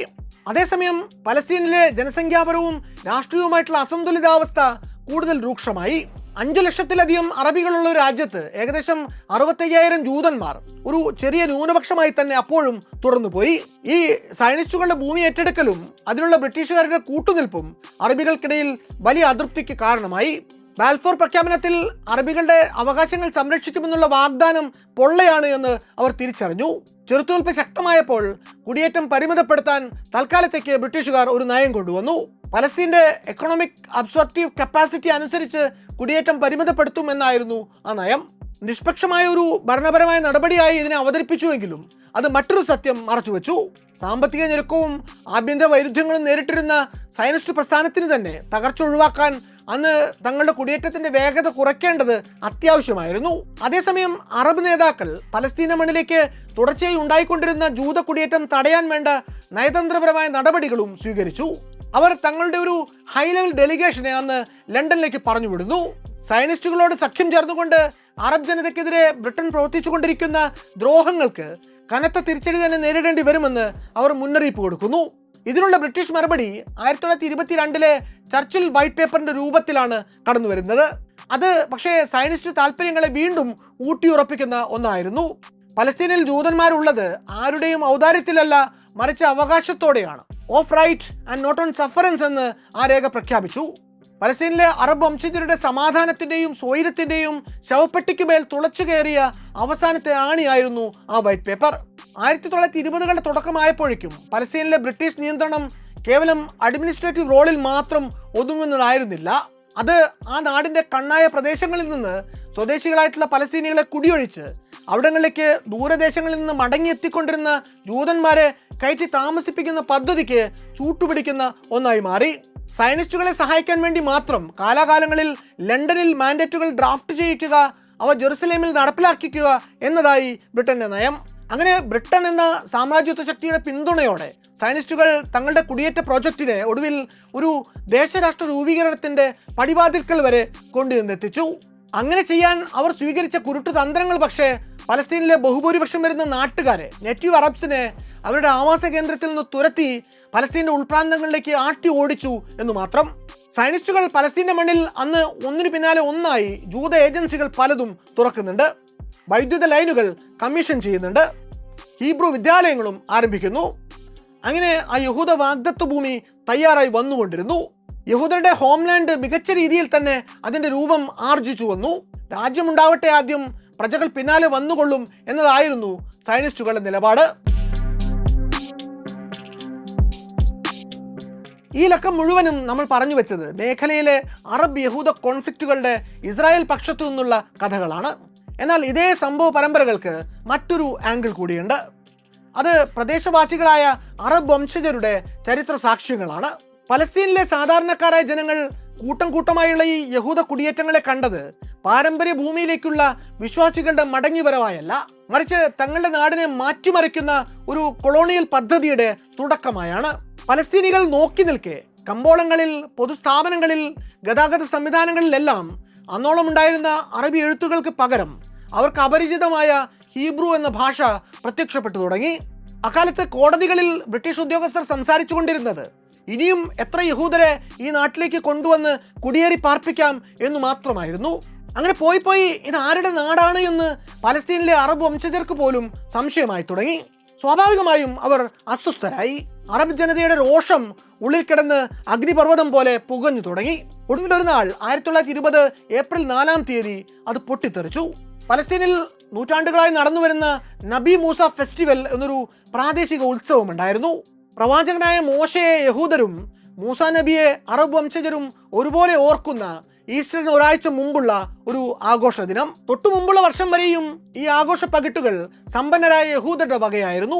അതിനൊക്കെ കാഴ്ചക്കാരായി നിന്നിരുന്നത് പ്രദേശത്തെ അറബ് മുസ്ലിം വംശജരും. എന്നാൽ അക്കൊല്ലത്തെ നബി മൂസ ഫെസ്റ്റിവലിൽ പലസ്തീനിലേക്ക് കുടിയേറിപ്പാർത്ത സകല ജൂതരെയും ഞെട്ടിച്ചുകൊണ്ട് ചില മുദ്രാവാക്യങ്ങൾ തെരുവിൽ മുഴങ്ങി. Palestine is ours, this land is not for sale. Palestine ഞങ്ങളുടേതാണ്, ഈ നാട് വിൽപ്പനയ്ക്കില്ല. ചുരുക്കത്തിൽ ബാൽഫോർഡ് ഡിക്ലറേഷൻ വർഷങ്ങൾക്ക് മുമ്പ് പലസ്തീന്റെ മണ്ണിൽ കുടഞ്ഞിട്ട തീപ്പൊരി ആളിപ്പടർന്നത് നബി മൂസ റൈറ്റ്സിലൂടെയാണ്. അവിടെ നിന്ന് അങ്ങോട്ട് കാര്യങ്ങൾ കൂടുതൽ കുഴഞ്ഞു മറിയാനിരിക്കുന്നതേ ഉണ്ടായിരുന്നുള്ളൂ. യഹൂദ അറബ് പക്ഷങ്ങൾ തമ്മിൽ നിരന്തര സംഘർഷത്തിലേക്ക് കാര്യങ്ങൾ നീങ്ങി. പലസ്തീന്റെ മണ്ണിൽ പിന്നീടും മുസ്ലിങ്ങളും ജൂതരും തമ്മിൽ തുടർച്ചയായ കലാപങ്ങൾ ഉണ്ടാകുന്നതും ഈ കലാപങ്ങൾ നിയന്ത്രണം വിട്ടപ്പോൾ ഒടുവിൽ ഐക്യരാഷ്ട്രസഭ കാര്യങ്ങളിൽ ഇടപെടുന്നതും പലസ്തീൻ പ്രവിശ്യയെ ഇരുകൂട്ടർക്കും വേണ്ടി വിഭജിച്ചു നൽകാൻ ഒരു ധാരണയുണ്ടാക്കുന്നതുമൊക്കെ പിന്നീടുള്ള ലോക ചരിത്രത്തിന്റെ ഭാഗമാണ്.